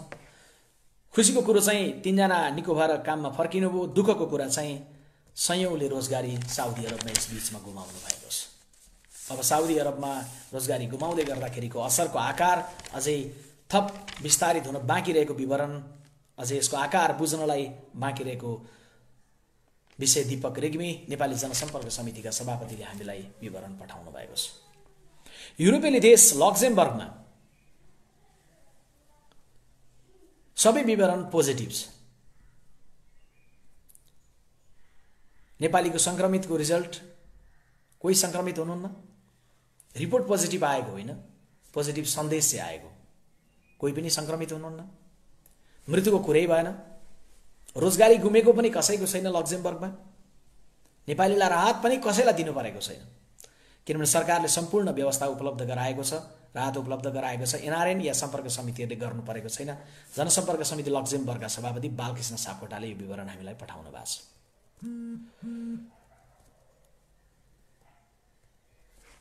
यो बेलामा धेरै देशबाट नेपाल फर्किने सन्दर्भमै यहाँ लाइभमा लेख्दै गरेको सन्दर्भमा पनि अहिले म कतारबाट हेर्दैछु, तेह्रथुम घर हो, ड्युटी नभएर बसिरहेको छु, खिला निरोडा लेख्नु भएको छ। कम्पनीले सेलरी पनि दिएन, अब म घर आउने प्रयासमा छु, नेपाल सरकारले हाम्रो कहिले उद्धार गर्छ। यसरी थुप्रो विवरणहरू चाहिँ यसरी फेसबुक लाइभमा, कहीँ पार्टीको फेसबुक पेजमा, कहीँ विश्वप्रकाशको पेजमा, कहीँ अरू पेजहरूमा चाहिँ साथीहरूले सोधिरहनु भएको छ। हामीले सरकारलाई अपिल गरेका थियौँ, सरकार सम्मानित सर्वोच्च अदालतले उस बेला एउटा निर्णय गरेको थियो विदेशमा रहेका नेपालीहरूलाई पनि मतदानको अधिकार देऊ भनेर। हामीले त्यसबेला पनि भनेका थियौँ कि कोरियाको वन चल्ने, जापानको येन चल्ने, कतारको रियाल र बेलायतको पाउन्ड चल्ने, युरोपको क्रोनर अनि अमेरिका र क्यानाडाको डलर चल्ने, सबै देशको नोट चल्ने अनि ती देशमा बसेका नेपालीहरूको भोट किन नचल्ने भनेर। अब यो विषय अहिले मतदानको विषयसँग सम्बन्धित छैन। कुन रूपमा भोलिका प्रक्रियाहरू जालान् अहिले हामीले त्यस विषयमा पोस्ट कोरोना छलफल अलग्गै गरौँला।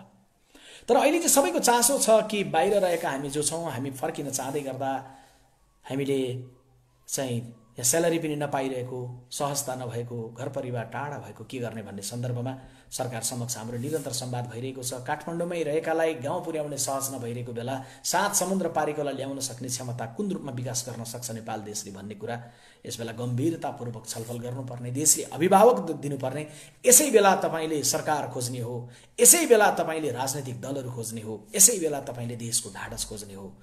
त्यसैले यो कुरोलाई हामीले उठाइरहेका छौँ, निरन्तर उठाउने छौँ जबसम्म यो विषयले तपाईको हृदयलाई छुने गरी एउटा समाधानको ठाउँसम्म पुग्न सक्दैन। अब म तपाईलाई 20औं देशमा, लक्जमबर्गबाट 19औं देश पछाडि नजिकै नेदरल्यान्ड लिएर जान चाहन्छु, जहाँ 20 अप्रिलको दिन पुग्दै गर्दा 3751 को मृत्यु भएको थियो, जसमा नेपालको एकजना महिला 39 वर्षकी महिला म्याग्दीकी श्रीमती लक्ष्मी भट्टसन हुनुहुन्थ्यो। उहाँको मृत्यु भयो। यसरी कतिपय धेरै सञ्चार माध्यममा नआइरहेका तर ठाउँ ठाउँमा यसरी जीवन गुमाएका विवरणहरू पनि हामीले पाएका छौँ। नेपाली जनसम्पर्क समितिले राहत कोष निर्माण गरेको छ।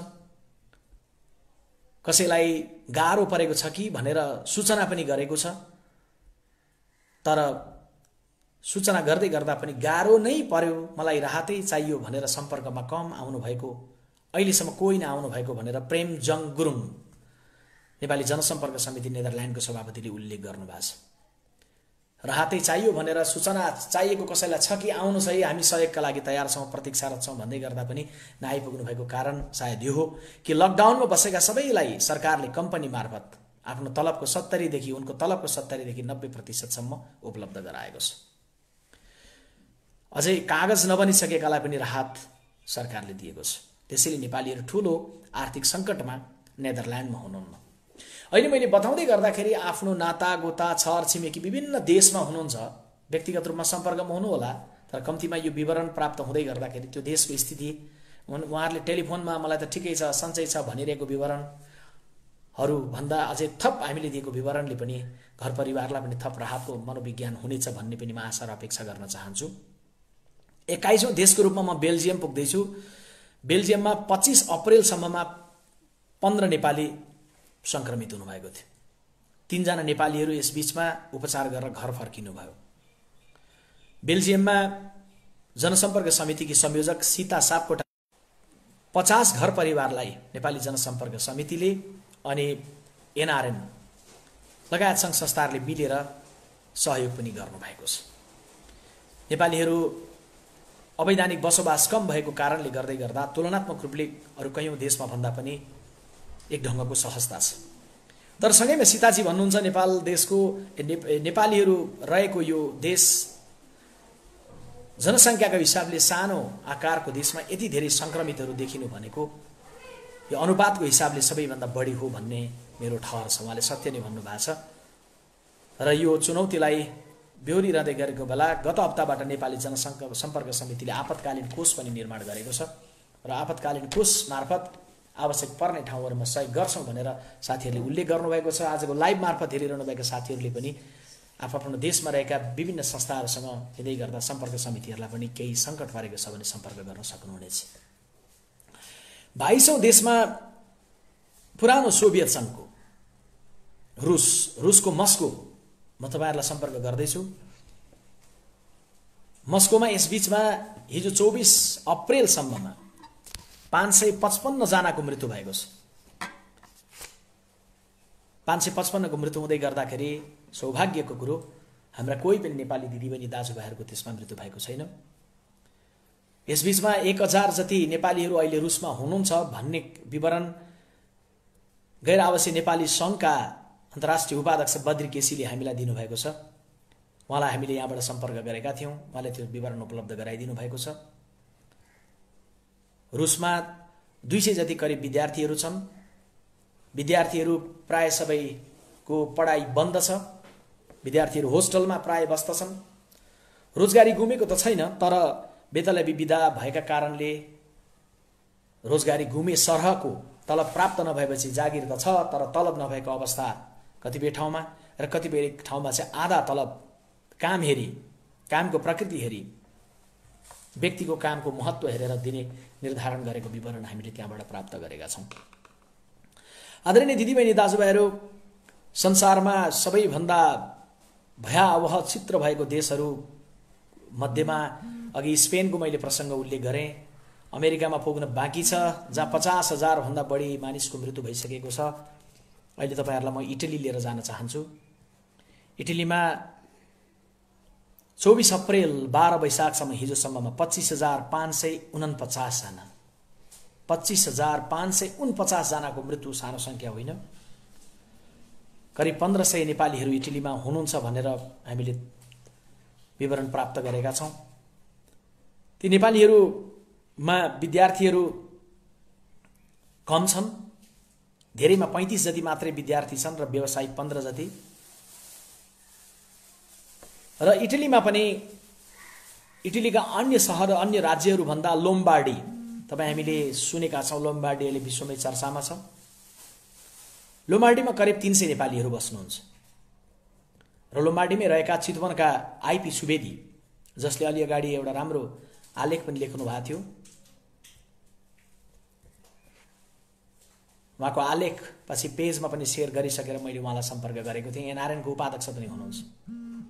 उहाँले दिनुभएको विवरण अनुसार नेपालीहरू विद्यार्थीको कम छन्, 35 जति मात्रै छन् उहाँले उल्लेख गर्नुभयो। र खुसीको कुरो 300 जना नेपालीहरू करिबन लोम्बार्डीमा हुँदै गर्दाखेरि पनि लोम्बार्डीमा त्यति धेरै भयानक स्थिति हुनुहुन्छ।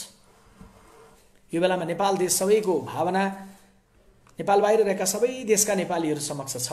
आदरणीय दिदीबहिनी दाजुभाइहरू जो विदेशबाट हेरिरहनु भएको छ, तर त्यसमा पनि अझै बढी हमदर्दी, अझै बढी चासो इटलीमा जहाँ 25,000 भन्दा बढी मृत्यु भयो, स्पेनमा जहाँ 22,000 को अङ्क नाग्यो, अमेरिकामा जहाँ 50,000 भन्दा बढीको मृत्यु भएर भयावह चित्र छ, ती देशहरूको सन्दर्भमा, या फ्रान्स जहाँ ठुलो आकारको मृत्यु भएको छ, यी देशहरूको सन्दर्भमा भावनात्मक रूपले अलि बढी साथीहरू संवेदनशील हुनुहुन्छ।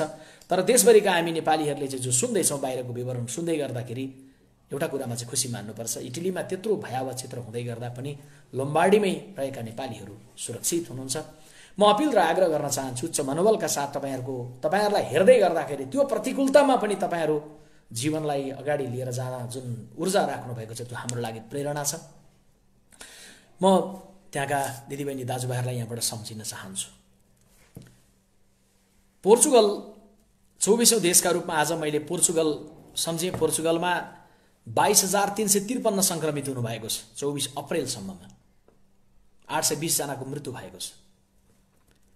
नेपाली जनसम्पर्क समितिका सभापति विनोद घिमिरेले पठाउनु भएको प्रतिवेदन अनुसार 24 नेपाली यसबीचमा संक्रमित बन्नुभयो। 2 जना निको भएर घर फर्किनु भएको छ र अन्य उपचाररत हुनुहुन्छ। नेपालीहरूको मुख्य व्यवसाय पोर्चुगलमा होटलको व्यवसाय छ। ती होटलहरू प्राय सबै बन्द छन्। कृषिमा काम गर्ने नेपालीहरू जो हुनुहुन्छ, कृषिमा काम गर्नेहरू 90% नेपालीहरू अहिले काममै हुनुहुन्छ। गाह्रोमा साह्रोमा परेकाहरूलाई यो मन त मेरो नेपाली हो भनेर सबै आग्रहभन्दा माथि उठेर साथीहरूले सर्वपक्षीय सहयोग समिति बनाउनु भएको छ। सर्वपक्षीय सहयोग समितिले नेपालीहरूलाई सम्भव भएसम्म सहयोग गरेको छ र नेपाली जनसम्पर्क समितिले थप राहतको लागि पनि अलग्गै पनि कार्य गरिरहेको छ। पुराना श्रम गरिरहेकाहरू जो हुनुहुन्छ, सरकारले सामाजिक सुरक्षा भत्ता दिएको, तर दिए पनि 10% नयाँ, पुराना जो छँदैछन् तर 10% नयाँ भने अहिले सङ्कटमा छन्, समस्यामा छन्। साथीहरूले विवरण पठाउनु भएको छ। पोर्चुगलबाट म कोरिया फर्किन चाहन्छु। दक्षिण कोरियामा 25 अप्रिल आजै दिउँसोको विवरण, आजै मध्याह्नसम्मको विवरण नेपाली जनसम्पर्क समितिका कार्यवाहक सभापति जितेन्द्र महताले पठाउनु भएको छ। आजै दिउँसोसम्मको विवरणमा नेपाली संक्रमित 0।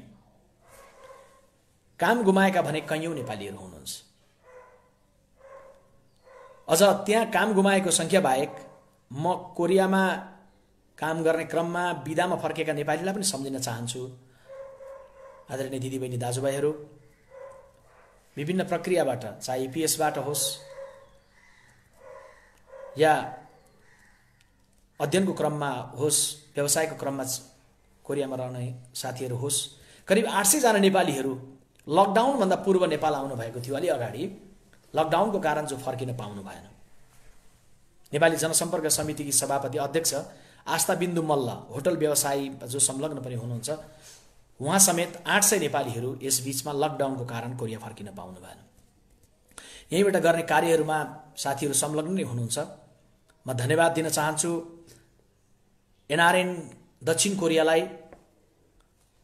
नेपाली जनसम्पर्क समितिलाई अनि अन्य सबै नेपाली मन भएका नेपाली दिदीबहिनी दाजुभाइहरूलाई जो त्यहाँ आफ्नो एक प्रकारको सङ्कटमा सङ्घर्षमा त हुनुहुन्थ्यो कोरियामा, तर पनि नेपाल देशमा परीक्षणको किटको अभाव भइरहेको छ भनेर चर्चा सुने पछाडि तपाईँहरूको मनले परीक्षणको किट खरिद गर्नुपर्छ भनेर सोच्यो र 1 करोड रुपियाँ भन्दा बढी नेपाली 1 करोड नेपाली रुपियाँ भन्दा बढीको परीक्षण किट तपाईँहरूले नेपाल पठाउनु भयो र यसको लागि म नेपाल देशको तर्फबाट, नेपाली कांग्रेस पार्टीको तर्फबाट हार्दिक धन्यवाद दक्षिण कोरियामा रहेका साथीहरूलाई दिन चाहन्छु। र तपाईहरुलाई सबै नेपालीहरूलाई यता हाम्रो बारेमा चिन्ता गरिरहनु भएको छ, परीक्षण किट पठाएर उताबाट अनि यताबाट हामी तपाईहरुको चिन्ता गरिरहेका छौं। तपाईहरु कसैलाई पनि कोरियाकालाई या कुनै देशका लागि पनि जुन संक्रमणको आकार पुगेको छ यो आकार अब बढेर नजाओस्, सुरक्षित रहनलाई म अपील गर्न चाहन्छु। 26औं देशमा म पोल्यान्ड पूर्वी युरोपको भूगोलमा यहाँहरुलाई पुर्याउँदै छु, जहाँनिर डाक्टर एलिनी पोखरेल सुवेदी नेपाली जनसम्पर्क समितिको प्रेसिडेन्ट हुनुहुन्छ। संयोगवश यो बेलामा उहाँको आफ्नो व्यावसायिकता अझै बढी उपयोगमा आएको छ। उहाँ आफै चिकित्सक हुनुहुन्छ र जोडी नै डाक्टर बोधराज पनि चिकित्सक हुनुहुन्छ। पोल्यान्डका नेपालीहरू सँगै युरोपेली देशका कैयौंलाई उहाँहरूले स्वास्थ्य सम्बन्धी परामर्श पनि यस बीचमा दिइरहनु भएको छ। नेपालीहरू संक्रमित कोही पनि नभएको विवरण 24 अप्रिलसम्मको उहाँहरूले पठाउनु भयो। 16 जना नेपाली क्वारेन्टाइनमा बसेको पछिल्लो विवरणमा 8 जनाको रिपोर्ट आइसक्दै गर्दा नेगेटिभ आएको विवरण पनि पठाउनु भएको छ। 10,511 संक्रमित हुँदै गर्दा 454 को मृत्यु हुँदै गर्दा नेपाली कोही संक्रमित नभएको र अहिले आएको पछिल्लो रिपोर्टमा 8 जनाको नेगेटिभ आएको र केही विवरण आउन बाँकी छ। थप विवरण हामीले कुनै न कुनै माध्यमबाट प्राप्त गर्ने नै छौं। उहाँहरूसँगै अन्य विवरण तपाईहरुले देश दुनियाँबाट प्राप्त गर्नुहुनेछ। नर्वेमा 27औं देशमा म 24 अप्रिलसम्म आइपुग्दै गर्दा 194 जनाको मृत्यु भएको छ। 7,401 जना संक्रमित हुनु भएको छ। यो दुःखको कुरो। तर नेपालीहरू कोही पनि यस बीचमा यो हादसामा यस्तो तथ्याङ्क भित्र नेपालीहरूको नाम उल्लेख नभएको खुसीको कुरो पनि सँगैमा म तपाईहरु समक्ष राख्न चाहन्छु। पूर्ण लकडाउन पनि नगरिएको, निश्चित ठाउँ र क्षेत्रहरूलाई मात्र लकडाउन गरिएको, क्रमशः विद्यालय र व्यवसायहरू खुल्दै गरेको नेपाली जनसम्पर्क समिति नर्वेका अध्यक्ष जितेन्द्र साईले हामीलाई विवरण पठाउनु भएको छ। नेपाली जनसम्पर्क समितिले नेपालीहरू कुनै रूपमा संकटमा पर्नु होला भनेर म जानकारी गराउँ नर्वेमा रहनुभएका साथीहरूलाई 20,000 नर्वेजियन क्रोनरको एउटा आपतकालीन कोष बनाएको छ सिड मनीका रूपमा। त्यो कोषमा साथीहरूले रकम थप्दै हुनुहुन्छ। कुनै नेपालीलाई साह्रो पर्यो, गाह्रो पर्यो भने तपाईहरुले नर्वेको जनसम्पर्क समिति मार्फत त्यो कोषबाट सहयोग पनि गाह्रो परेको खण्डमा लिन सक्नुहुनेछ। नर्वेसँगै स्विजरल्यान्ड जाउँ। नर्वेको छेउमा जोडिएको स्विडेनको पालो अलि अघि गइसकेछ। अहिले म स्विजरल्यान्ड तपाईहरुलाई पुर्याएँ। स्विजरल्यान्डमा 24 अप्रिलमा पुग्दै गर्दाखेरि सम्म नेपालीहरू 5 जना संक्रमित हुनुभएको थियो। यो दुःखको कुरो। तर खुसीको कुरो 5 जना नेपालीहरू निको भइसक्नु भएको छ। उहाँहरू सामान्य अवस्थामा फर्किसक्नु भएको छ। 1549 जना स्विसको यस बीचमा मृत्यु भएको छ। तर यो दुःखद खबर हुँदै गर्दाखेरि पनि खुसीको खबर पनि सँगैमा छ। त्यो भनेको के हो भने संक्रमणको दर अब घट्दो क्रममा छ। 27 अप्रिलबाट कपाल काट्ने सेलुनहरू खुल्दैछन्, अत्यावश्यकीय सेलुन प्रकृतिका कुराहरू। मेको 11 तारिकबाट विद्यालयहरू खुल्दैछन्, जुनको 8 तारिकबाट अन्य व्यवसायहरू खुल्दैछन्। क्रमशः गरेर 3 फेजमा त्यहाँको सरकारले एकैचोटि लकडाउन खोल्ने भन्दा क्रमशः कुन विषय के सन्दर्भमा आवश्यक छ भनेर खोलिरहेको श्याम सापकोटा नेपाली जनसम्पर्क समिति स्विजरल्यान्डका सभापतिले हामीलाई आफ्नो प्रतिवेदनमा उल्लेख गर्नुभएको छ। लकडाउनमा जो हुनुहुन्छ सबैलाई सरकारले न्यूनतम 80% आफ्नो तलबको 80% उपलब्ध गराइरहेको विवरण पनि हामीले पाएका छौँ। इजरायलमा पुगौँ 29औं राष्ट्रको रूपमा। इजरायलमा प्राय नेपालीहरू यहाँहरूले थाहा पाउनु भएकै हो कि नेपालबाट जाँदै गर्दा केका लागि जान्थे भन्ने कुरा हामीलाई थाहा पाएकै थियौँ। केयर गिभरको रूपमा धेरै नेपालीहरू जानुहुन्थ्यो। स्वाभाविक छ, केयर गिभरको रूपमा रहेकोलाई लकडाउन बाहिर हुँदै गर्दा पनि कहीँ काममा जानु परेन, आफू बसेको घरमा प्राय धेरैले चाहिँ त्यही घरमा बसेर काम गरिरहेको हुँदाखेरि उहाँहरूलाई समस्या नरहेको, रोजगारी गुम्ने खतरा पनि नरहेको सुखद खबर छ। यसबीचमा 4 जना नेपालीहरू संक्रमित भेटिनु हो, तर त्यो तथ्य पनि बाहिर आयो कि 4 जना नेपाली संक्रमित भेटिँदै गर्दा एकजनासँग इन्डियन पासपोर्ट रहेको तर नेपाली भन्ने आयो। यो बारेमा थप प्रश्नता खगेश्वर अधिकारीले इजरायलबाट जनसम्पर्क समितिका सभापतिले हामीलाई थप पठाउनु नै होला। सभापति खगेश्वरजी हुनुहुन्छ। यसबीचमा 14,803 जना संक्रमित भए 25 अप्रिलसम्ममा। 25 अप्रिल भनेको आजै दिउँसो, अहिले मैले यहाँहरूलाई 3:30 बजे नेपाली समयअनुसार लाइभमा सुरु गर्नुभन्दा करिबन 1.5 घण्टा अगाडिको विवरण आउँदै गर्दा 14,803 संक्रमित हुनुहुन्थ्यो। 192 जनाको मृत्यु भइसकेको थियो। तर नेपालीहरू कसैले मृत्युको लिस्टमा दर्ज हुनु परेको छैन। मैले यो कुरो उल्लेख गर्न पाउँदै गर्दा मलाई खुसी लागेको छ। अब यसपछि संसारमा सबैभन्दा बढी धेरै नेपालीको मृत्यु भएको देशमा जाउँ, अमेरिकाको परिदृश्य तपाईँ हामीले सुन्यौँ कि अरू कतिपय देशहरू भन्दा अलि पछि संक्रमण पुग्यो, तर अहिले अमेरिकामा भयावह चित्र छ भनेर भन्न मिल्ने अवस्था छ। खास गरी न्युयोर्कको 24 अप्रिलको मध्याह्न हुँदै गर्दाखेरि सम्म, 24 अप्रिलको सुरुवात हुँदै गर्दासम्म अमेरिकामा 23 अप्रिलको मध्यरातपछि नेपालको उज्यालो हुँदै गर्दाखेरिदेखि 24 अप्रिल टेक्दै गर्दाखेरि 52,217, 24 अप्रिल अहिले चलिरहेको छ अमेरिकामा, हामी 25 अप्रिलकोमा छौँ। 52,217 मानिसको मृत्यु भइसकेको छ। सबैभन्दा बढी मृत्यु न्युयोर्कमा भएको छ। अनि त्यस पछाडि new Jersey, Pennsylvania, California, Colorado, Texas, Maryland, Virginia, वाशिङटन जस्ता ठाउँहरू।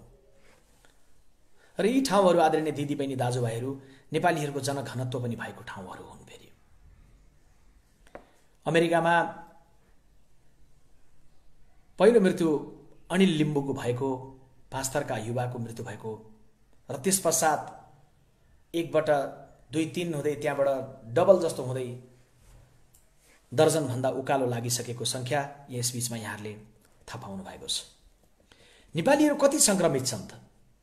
दूतावासको कुरो, एनआरएनको कुरो, जनसम्पर्क समितिको कुरो, अरू सङ्घ संस्थाहरूको कुरो, या यादव पण्डित जो न्युक्लियर साइन्टिस्ट हुनुहुन्छ, मैले नेपाल विद्यार्थी सङ्घको नेतृत्व गरिरहेको बेला हामीसँगै काम गरेका थियौँ।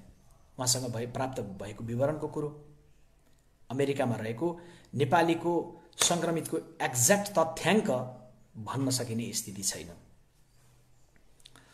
आनन्द विष्टजी नेपाली जनसम्पर्क समितिको सभापतिले उल्लेख गर्नुभएको छ कि 500 भन्दा बढी नेपालीहरू, न्यूनतममा भन्दै गर्दा 500 नेपालीहरू सङ्क्रमित छन् न्युयोर्कमा मात्रै। अन्यत्रको समेत जोडेर पुष्टि हुन या चाहिँ गोपनीयताको कारण अथवा तथ्यलाई सम्पूर्ण रूपमा बाहिर नआइपुगेका कारणलाई छोडेर भन्दै गर्दा, तथ्य सबै आइपुग्दै गर्दा योभन्दा दोब्बर सङ्ख्या हुन पनि सक्दछ भनेर अन्य साथीहरूले पनि उल्लेख गर्नुभएको छ। नेपालमा रहेका प्राय संस्थाको आदरणीय दिदीबहिनी दाजुभाइ, मैले यो स्मरण गरौँ, जति हामीले जान्दछौँ अमेरिका भनेर जान्दै गर्दाखेरि अमेरिका एउटा यस्तो राष्ट्र हो जहाँ सायद नेपालमा रहेका सबै सङ्घ संस्थाहरूको शाखा संसारको कुनै देशमा अर्को देशमा छ भने सायद त्यो अमेरिका होला। सबै देशको शाखा, सबै सङ्घ संस्थाको शाखा खोज्नु पर्यो भने अझ नेपालीमा न्युयोर्कमा त त्यो सङ्ख्या हुने नै भयो। तर धेरै संस्थाहरू भएर कुन बेला प्रतिस्पर्धा होला, कुनै बेला द्वन्द्व होला, नभए छिटपुटको घटना बाहेक राजनीतिक आग्रहका कारण एक आपसमा कतिपय विमतिहरू सदैव चल्दो नै रहेछ, चलिरहेको हुँदो रहेछ। तर त्यसलाई न्यून गर्दै धेरै संस्थाहरू एकै ठाउँ उभिएर हामी को राजनीतिक रूपमा कता आस्था राख्छौँ, को कुन धर्म र सम्प्रदायमा आस्था राख्छौँ, नेपालको कुन भूगोल तर्फबाट आएका छौँ, यी सबैभन्दा माथि उठेर अहिले नेपालीहरूको राहतको सन्दर्भमा कार्य गरिरहनु भएको भन्ने विवरण पनि हामीले सुन्नमा पाएका छौँ। यद्यपि मैले काठमाडौँबाट भन्दै गर्दाखेरि प्राप्त भएको विवरण यो उल्लेख गर्नै पर्छ कि वाशिङटनमा रहेको नेपाली दूतावासको भूमिका न्युयोर्कमा अलिक कमै देखिएको छ। आशा गरौँ काठमाडौँदेखि यति टिप्पणी गरेपछि दूतावासले जवाफ दिनेतर्फ होइन, जवाफदेहितामा आफ्नो उपस्थिति जनाउनेतर्फ लाग्नेछ। किनभने हाम्रो सरकारको हाम्रो प्रतिनिधि मूलतः त दूतावास हो। र यसबीचमा हामीले प्राप्त गरेका विवरणहरूमा राम्रो सुखद सन्देश मैले अनुभूति गरेको विभिन्न देशका मध्ये एउटा यो अनुभूति म राख्न चाहन्छु विवरण यहाँ कि न्युयोर्कमा एउटा टास्क फोर्स नेपाली जनसम्पर्क समितिले बनाएको रहेछ। अत्यावश्यक सामग्री चाहियो जस्तो कि थर्मोमिटर, पन्जा, सेनिटाइजर, यसको लागि सम्पर्क कसलाई गर्ने, सम्पर्क गर्ने नाम अलग्गै।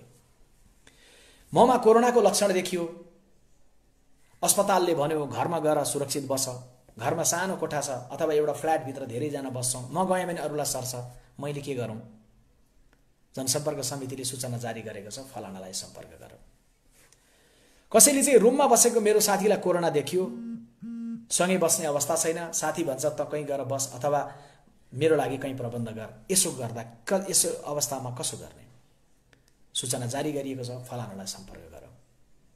मेरो परिवारको सदस्यमा कोरोना देखियो, कसो गरौँ? सहजताको लागि फलानालाई सम्पर्क गर। अथवा अस्पतालमा उपचार हुँदै गर्दा नेपाली फलाना मेरो परिवारको सदस्यको निधन भयो, कसो गरौँ? त्यसो भए हामीलाई यो नम्बरमा सम्पर्क गर्नुहोस्। फरक यसरी अहिले भइरहेको कामहरूलाई म प्रशंसा गर्न चाहन्छु।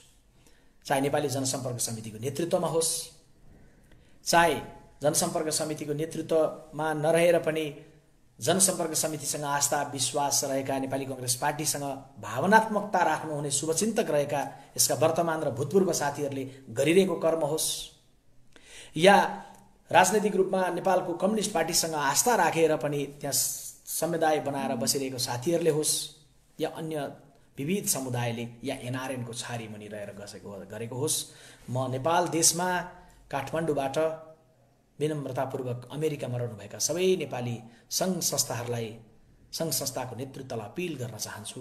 50,000 भन्दा बढीको मृत्यु भइसकेको देशमा अहिले बोलिदिनु सबै खाले पूर्वाग्रहहरू, नेपालीको जीवन जोगाउने भन्दा बढी तपाईहरुको सामान्यहरुको कुनै कर्तव्य छैन। जे गरिरहनु भएको छ त्यसलाई हामी सम्मान गर्छौं। गर्दै गर्दा जे कमजोरी होला एक आपसमा आत्मसमीक्षा गरेर अझै तीव्र गतिमा गर्नुस्। तपाईहरु यस्तो बेलामा पनि 50,000 को मृत्यु भइसक्दै गर्दा पनि त्यो देशमा बसेर उच्च मनोबलले जे कार्य गर्दै हुनुहुन्छ त्यसले हामीलाई प्रेरणा दिइरहेको छ। नेपालीहरु बहादुरी पूर्वक लड्ने नाममा त पहिचान छ, तर यसमा बुद्धिमत्ता पूर्वक तपाईहरु जे गरिरहनु भएको छ यसलाई अझै गति दिनलाई नेपाल देशको तर्फबाट सम्मान तपाईहरुलाई म गर्न चाहन्छु। अमेरिकाको भयावह चित्र, अमेरिकामा भयावह चित्रको बीचमा नेपालीहरुले बुद्धिमत्ता पूर्वक गरिरहनु भएको कार्य उल्लेख गरिसकेपछि म तपाईहरुलाई माल्टा लिएर जान चाहन्छु। माल्टामा 445 जना संक्रमित हुँदाखेरि 2 जना नेपाली संक्रमित हुनुभयो।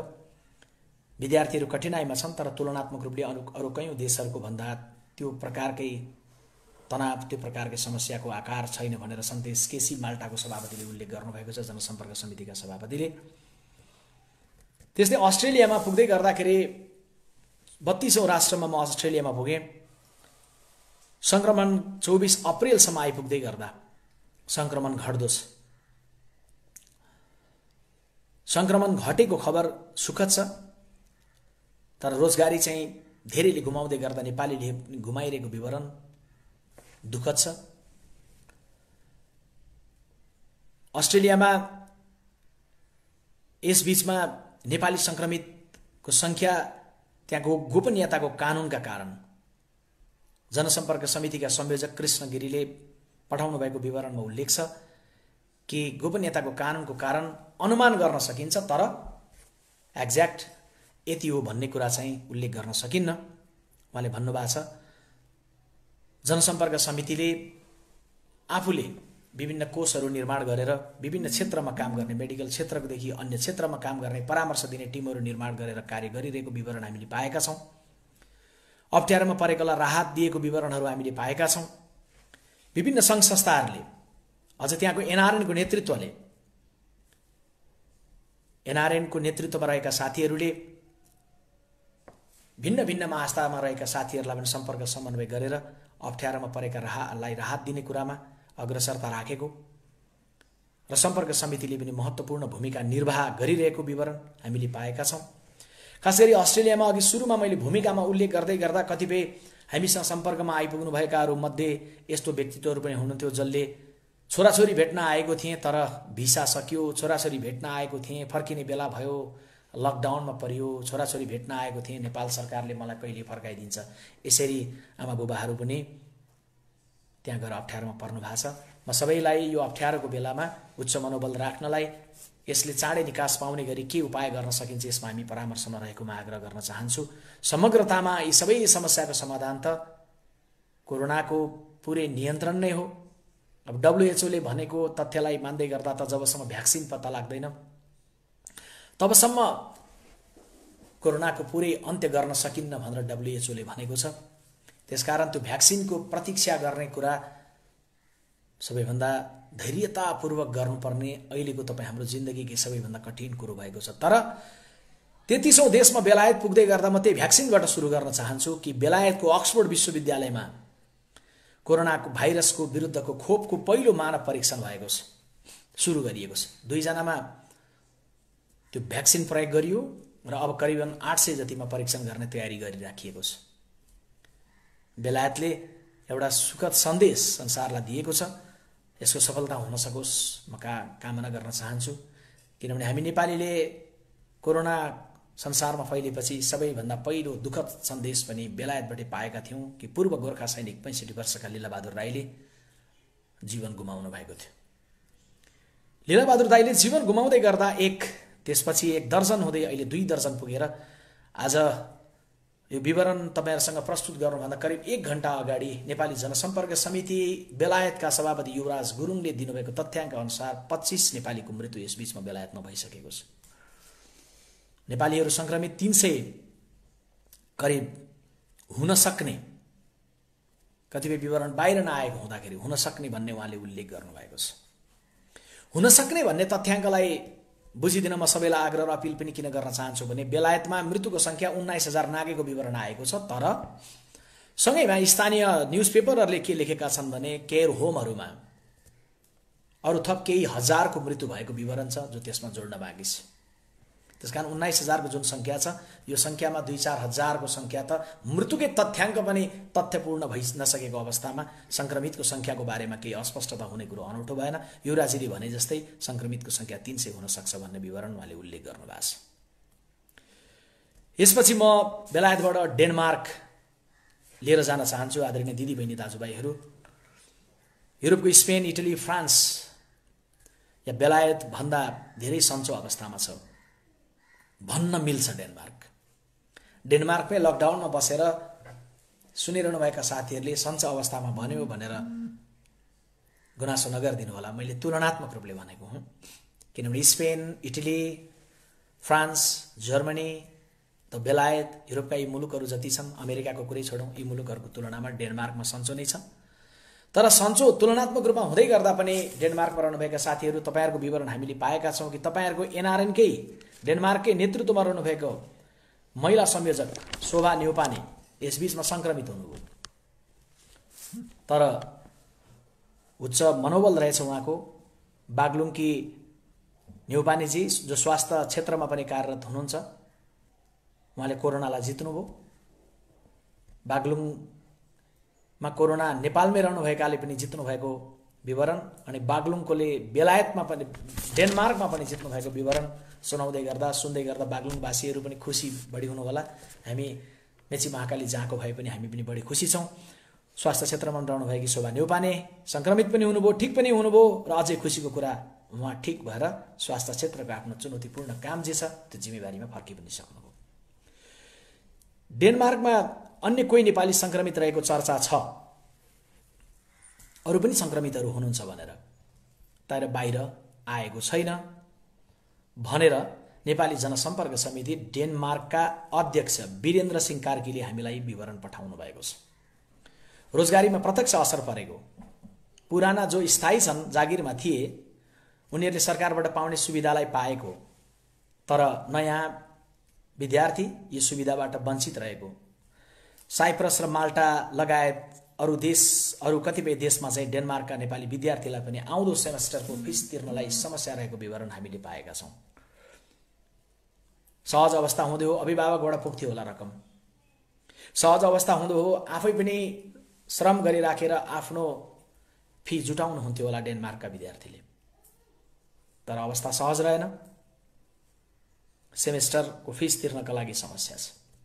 त्यहाँका विद्यार्थीहरूको मनमा रहेको विषय पनि म यसबेला राख्न चाहन्छु। त्यहाँको विद्यार्थीहरूमा एउटा मनभित्र एउटा भावना छ, त्यो भनेको के हो भने मेरो अभिभावकले मलाई उहाँबाट पैसा पठाउन सक्नुहुन्न, मैले पनि अहिले काम गरेर मेरो फी तिर्ने गरी पैसा जम्मा गर्न सक्दिनँ भने मलाई मेरो देशको सरकार यही बेलामा उपलब्ध भइदिनुपर्छ। मेरो देशको सरकारले सहुलियतमा ऋण उपलब्ध गर्ने व्यवस्था कहीँ गराइदियो भने मैले भोलि त्यो तिर्न सक्ने अवस्था बन्छ।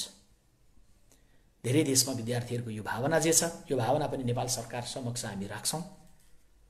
डेनमार्कका विद्यार्थीको भावना, साइप्रस माल्टाका विद्यार्थीको भावना जस्तै हामी राख्नेछौँ। 35औं देशमा र आजको लागि अन्तिम मसँग अहिले विवरण, आज यदि न्युजिल्यान्डसम्म गएर 35औं देशसम्म हामी पुग्दैछौँ। हामी समक्ष रहेका 10-11 अरू देशहरूको विवरण थप राख्दै गर्दाखेरि केही समयावधि तपाईँहरूको धेरै मैले लिइसकेको छु, लामो लिएको छु, करिबन 1.5 घण्टाको समय हुन लागेको छ, 5 बज्न लागेको छ। 5 बज्ने करिबनमा म टुङ्ग्याउने क्रममा छु यस पछाडिको अर्को एउटा संवादको लागि। त्यसैले अन्तिममा न्युजिल्यान्डको विवरण राखौँ। कृषिमा, पर्यटनमा, होटलमा आदि क्षेत्रमा गरेर 15,000 भन्दा बढी नेपाली पुगिसकेको विवरण बुद्धिसागर घिमिरे नेपाली जनसम्पर्क समिति न्युजिल्यान्डका सभापतिले हामीलाई पठाउनु भएको छ। त्यतिको ठुलो संख्या नेपालीको त्यहाँ फैलिसकेको छ। त्यसमध्ये 3 जनामा संक्रमण देखिएको, तर सतर्कताका साथ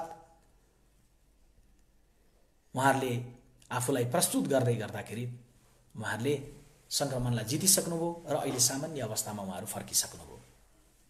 काममा जो थिए न्युजिल्यान्डमा सरकारले रकम दिएकोले उनीहरूलाई सहज भएको छ, तर नयाँ जो विद्यार्थी आइपुगेका थिए अनि जागिर सुरु नगरेका जो थिए उनीहरूलाई भने एनआरएनले, जनसम्पर्क समितिले र कतिपय सङ्घ संस्थाहरूले विविध ढङ्गले सहयोगहरू गरिरहेका छन्। यसरी आज तपाईहरुको बीचमा मैले 35 वटा देशको विवरण राखेँ। Bharat, Bangladesh, Sweden, UAE, Malaysia, Bahrain, Oman, Japan, Spain, Kuwait, Cyprus, Canada, Qatar, Germany, Ireland, France, Hong Kong, Saudi Arab, Luxembourg, Netherland, Belgium, रूस, Italy, Portugal, Korea, Poland, Norway, Switzerland, Israel, America, Malta, Australia, बेलायत, डेनमार्क, न्युजिल्यान्ड सम्म गरेर 35 देशको विवरण मैले राखेको छु। यो 35 देशको विवरण पुरै सिङ्गो संसारको विवरण त होइन, तर यी देशहरू चाहिँ नेपालीहरूको घनत्व बढी भएको देशमध्येको देशहरू हुन्। नेपालीहरू बाँकी देशहरूमा पनि जहाँ जहाँ हुनुहुन्छ तपाईहरुको कुन कुन रूपमा चुनौतीहरू छन्, ती चुनौतीहरू तपाईहरुले नेपाली कांग्रेस पार्टीको विदेशमा रहेको शुभेच्छुक संस्था नेपाली जनसम्पर्क समितिलाई उपलब्ध गराउन सक्नुहुनेछ। जनसम्पर्क समितिहरूका साथीहरूले यो बेलामा आफ्नो व्यक्तिगत प्रतिकूलतालाई पनि झेलेर यो बेलामा मेरो कर्तव्य नेपाली समुदायको लागि कार्य गर्ने हो भनेर गरिरहनु भएको छ। यो बेलामा नेपाल भित्रै पनि हामी को कांग्रेस छौं, को कम्युनिस्ट छौं, यो प्रधान कुरो होइन। हामी नेपाली छौं अनि विदेशमा रहेको बेलामा पनि राजनीतिक आस्था र आग्रहहरूभन्दा माथि उठेर मानवताको भावनाले सबै काम गर्नलाई, सबैले सबैलाई सहयोग गर्न हामी प्रतिबद्ध छौँ। एनआरएन नेपालीहरूको विदेशमा रहेको छाता सङ्गठनका रूपमा छ। त्यसमा को कहाँ कुन तहमा नेतृत्वमा हुनुहुन्छ, या जनसम्पर्क समिति को कहाँ कुन तहको नेतृत्वमा हुनुहुन्छ, या अन्य सङ्घ सङ्गठनका को कहाँ कुन तहको नेतृत्वमा हुनुहुन्छ, सबैले उच्च मनोबलका साथ, एकताका साथ नेपालीहरूको बीचमा कार्य गर्नका लागि म अपिल र आग्रह प्रमुख प्रतिपक्षी दलको तर्फबाट गर्न चाहन्छु। र नेपाली काङ्ग्रेस पार्टी प्रमुख प्रतिपक्षी दलले तपाईहरु समक्ष राख्दै गर्दाखेरि, आज लिखित रूपमा सार्वजनिक गर्दै गर्दाखेरि भनेका विवरणहरूमध्ये मैले नेपालीलाई संक्रमणबाट जोगाउने एवं उपचारको बारे, रोजगारी र राहतको प्रश्नको बारे, उद्धारको सन्दर्भमा ठोस रणनीति निर्माण गर्नुपर्ने बारे, त्यस्तै गरेर विद्यार्थीहरू बारे, विदेशमा रहेका विद्यार्थीहरू बारे विशेष निर्णयको सन्दर्भमा जरुरी आवश्यकताको बारे, नेपाली व्यवसायीहरूलाई आवश्यक सहजीकरण गर्नुपर्ने सन्दर्भको बारे, यी विवरणहरूको सन्दर्भमा र विश्वभरि छरिएर रहेका नेपाली बौद्धिकहरूलाई नेपाल देशले आज संसारले भोगेको जे कोरोनाको सन्तास छ, यो सन्ताससँगै संसारले कोरोनाबाट मुक्ति पाउँदै गर्दा सबै देशहरूले जे प्रकारको चुनौती भोग्लान्, त्यो चुनौती भोग्दै गर्दाखेरि नेपाल देशले भोग्ने चुनौती र नेपाल देशले भोगेको चुनौतीबाट कोरोना पछिको नेपालको निर्माणमा, कोरोना पछिको नेपालको पुनर्निर्माणमा, नेपालको पुनरुत्थानमा संसारभरिका बुद्धिजीवीहरू, चाहे स्वास्थ्यको क्षेत्रमा संलग्न रहनु भएको होस् या प्राध्यापनको क्षेत्रमा, चाहे कालो कोट लगाएर कहीँ कानुनको क्षेत्रमा संलग्न रहनु भएको होस् या पहेँलो टोपी लगाएर इन्जिनियरिङ गरेर कहीँ टनेलमा काम गरिरहनु भएको इन्जिनियरहरू होस्, या न्युक्लियर साइन्सको सन्दर्भमा या अनुसन्धानका अन्य क्षेत्रमा संलग्न रहनुभएका व्यक्तित्वहरू होस्, अब देशलाई संसारभरि छरिएका नेपालीहरूको साथ ढाडस सबैभन्दा बढी चाहिने दिन आउँदैछ। आज नेपाल देशले, त्यसैले सरकारलाई हामीले अपिल गरिरहेका छौँ, जसले हिजो नेपाल प्रतिकूलतामा हुँदा, हिंसामा हुँदा, भूकम्पमा हुँदा, नाकाबन्दीमा हुँदा आफ्नो पाई खर्च गरेर पठाए, एक भूकम्प गयो भनिसक्दै गर्दा 7 समुद्रबाट उडेर उपचार गर्नेदेखि टहरा ठोक्न लाए, आज ती 7 समुद्र पारी अप्ठ्यारोमा पर्दै गर्दा स्नेहको हात देशले पुर्याउनुपर्छ, हामी सरकारलाई अपिल गरिरहेका छौँ। अनि नेपालको अबको पुनर्निर्माण, नेपालको अबको पुनरुत्थान भनेको नेपाल भित्रको मेचीदेखि महाकालीसम्मको भूगोल र भावनाको नेपाल, अनि नेपाल भन्दा बाहिरको नेपाल र नेपालीको बीचको नेपाललाई पनि समन्वय गर्ने, गाँच्ने भन्ने नेपाल, यो दुईटै नेपाललाई हामीले गाँसेर जान जरुरी छ। र यो विवरण तपाईहरु समक्ष राख्दै गर्दाखेरि, अन्तिममा जाँदै गर्दा मैले तपाईहरुलाई मकाउको सन्दर्भमा लेखबहादुर गुरुङ नेपाली जनसम्पर्क समितिको सभापतिले पठाउनु भएको विवरण राख्छु। मकाउमा नेपालीहरू तुलनात्मक रूपले चुनौतीको बावजुद पनि एकतापूर्वक स्थितिलाई सामना गरिरहनु भएको छ र नेपालीहरूले एक आपसमा सहयोगी भावका साथ कार्य गरिरहनु भएको छ। नेपाली जनसम्पर्क समितिको अहिले त्यही देशमा रहनुभएका साथीहरूले यसबीचमा भूमिका निर्वाह गरिरहनु भएको छ र अन्य चुनौती जस्तै त्यो देशले पनि भोगेको चुनौतीका बावजुद पनि मकाउका साथीहरूले एक ढङ्गको सुरक्षाका साथ संक्रमणलाई परास्त गर्ने उच्च मनोबलका साथ कार्य गरिरहनु भएको विवरण उहाँले पठाउनु भएको छ। म अरू देशको सन्दर्भमा अहिले गइन, आजलाई मैले यति नै राखेर तपाईहरु सबैलाई नेपाली कांग्रेस पार्टीको तर्फबाट, मेरो व्यक्तिगत तर्फबाट जय नेपालको न्यानो अभिवादन व्यक्त गर्न चाहन्छु। र मात्रै होइन, तपाईको मातृभूमिको तर्फबाट, तपाईको देशको तर्फबाट, तपाईको देशको एउटा जेठो, एउटा पुरानो राजनीतिक दलले आज हामी संसारको जुन कुनामा भए पनि मेरो देशको एउटा दल नेपाली कांग्रेसले हामीलाई सम्झ्यो र उसले देशको तर्फबाट सम्झ्यो भनेर तपाईहरुले बुझिदिनलाई म अपिल र आग्रह गर्न चाहन्छु। तपाईहरुका जे विवरणहरू आएका छन्, तपाईहरुका विवरणहरू, कतिपय विवरणहरू अपर्याप्त भए होला, कतिपय विवरणहरू आउँदै गर्दाखेरि पनि हामीले पुरै समेट्न सकेनौं होला, तर यी सबै कुरा जति हामीसँग कागजमा आएका छन्, यो छोटो 1-1.5 घण्टाको लाइभमा जति आयो होला, बाँकी हामी समक्ष कागजमा हामीले टिपोट गरेका जति विवरणहरू छन्, यी विवरणहरू लिखित गरेर लिपिबद्ध गरेर नेपाल सरकारलाई एक विवरण हामी राख्नेछौँ। नेपाली कांग्रेस पार्टीको केन्द्रीय कार्य समितिको 17 गते बस्ने बैठकमा पनि यो विवरण तपाईहरुको पुग्नेछ, नेपाल सरकार समक्ष पनि पुग्नेछ। जहाँ हुनुहुन्छ उच्च मनले रहिदिनु होला।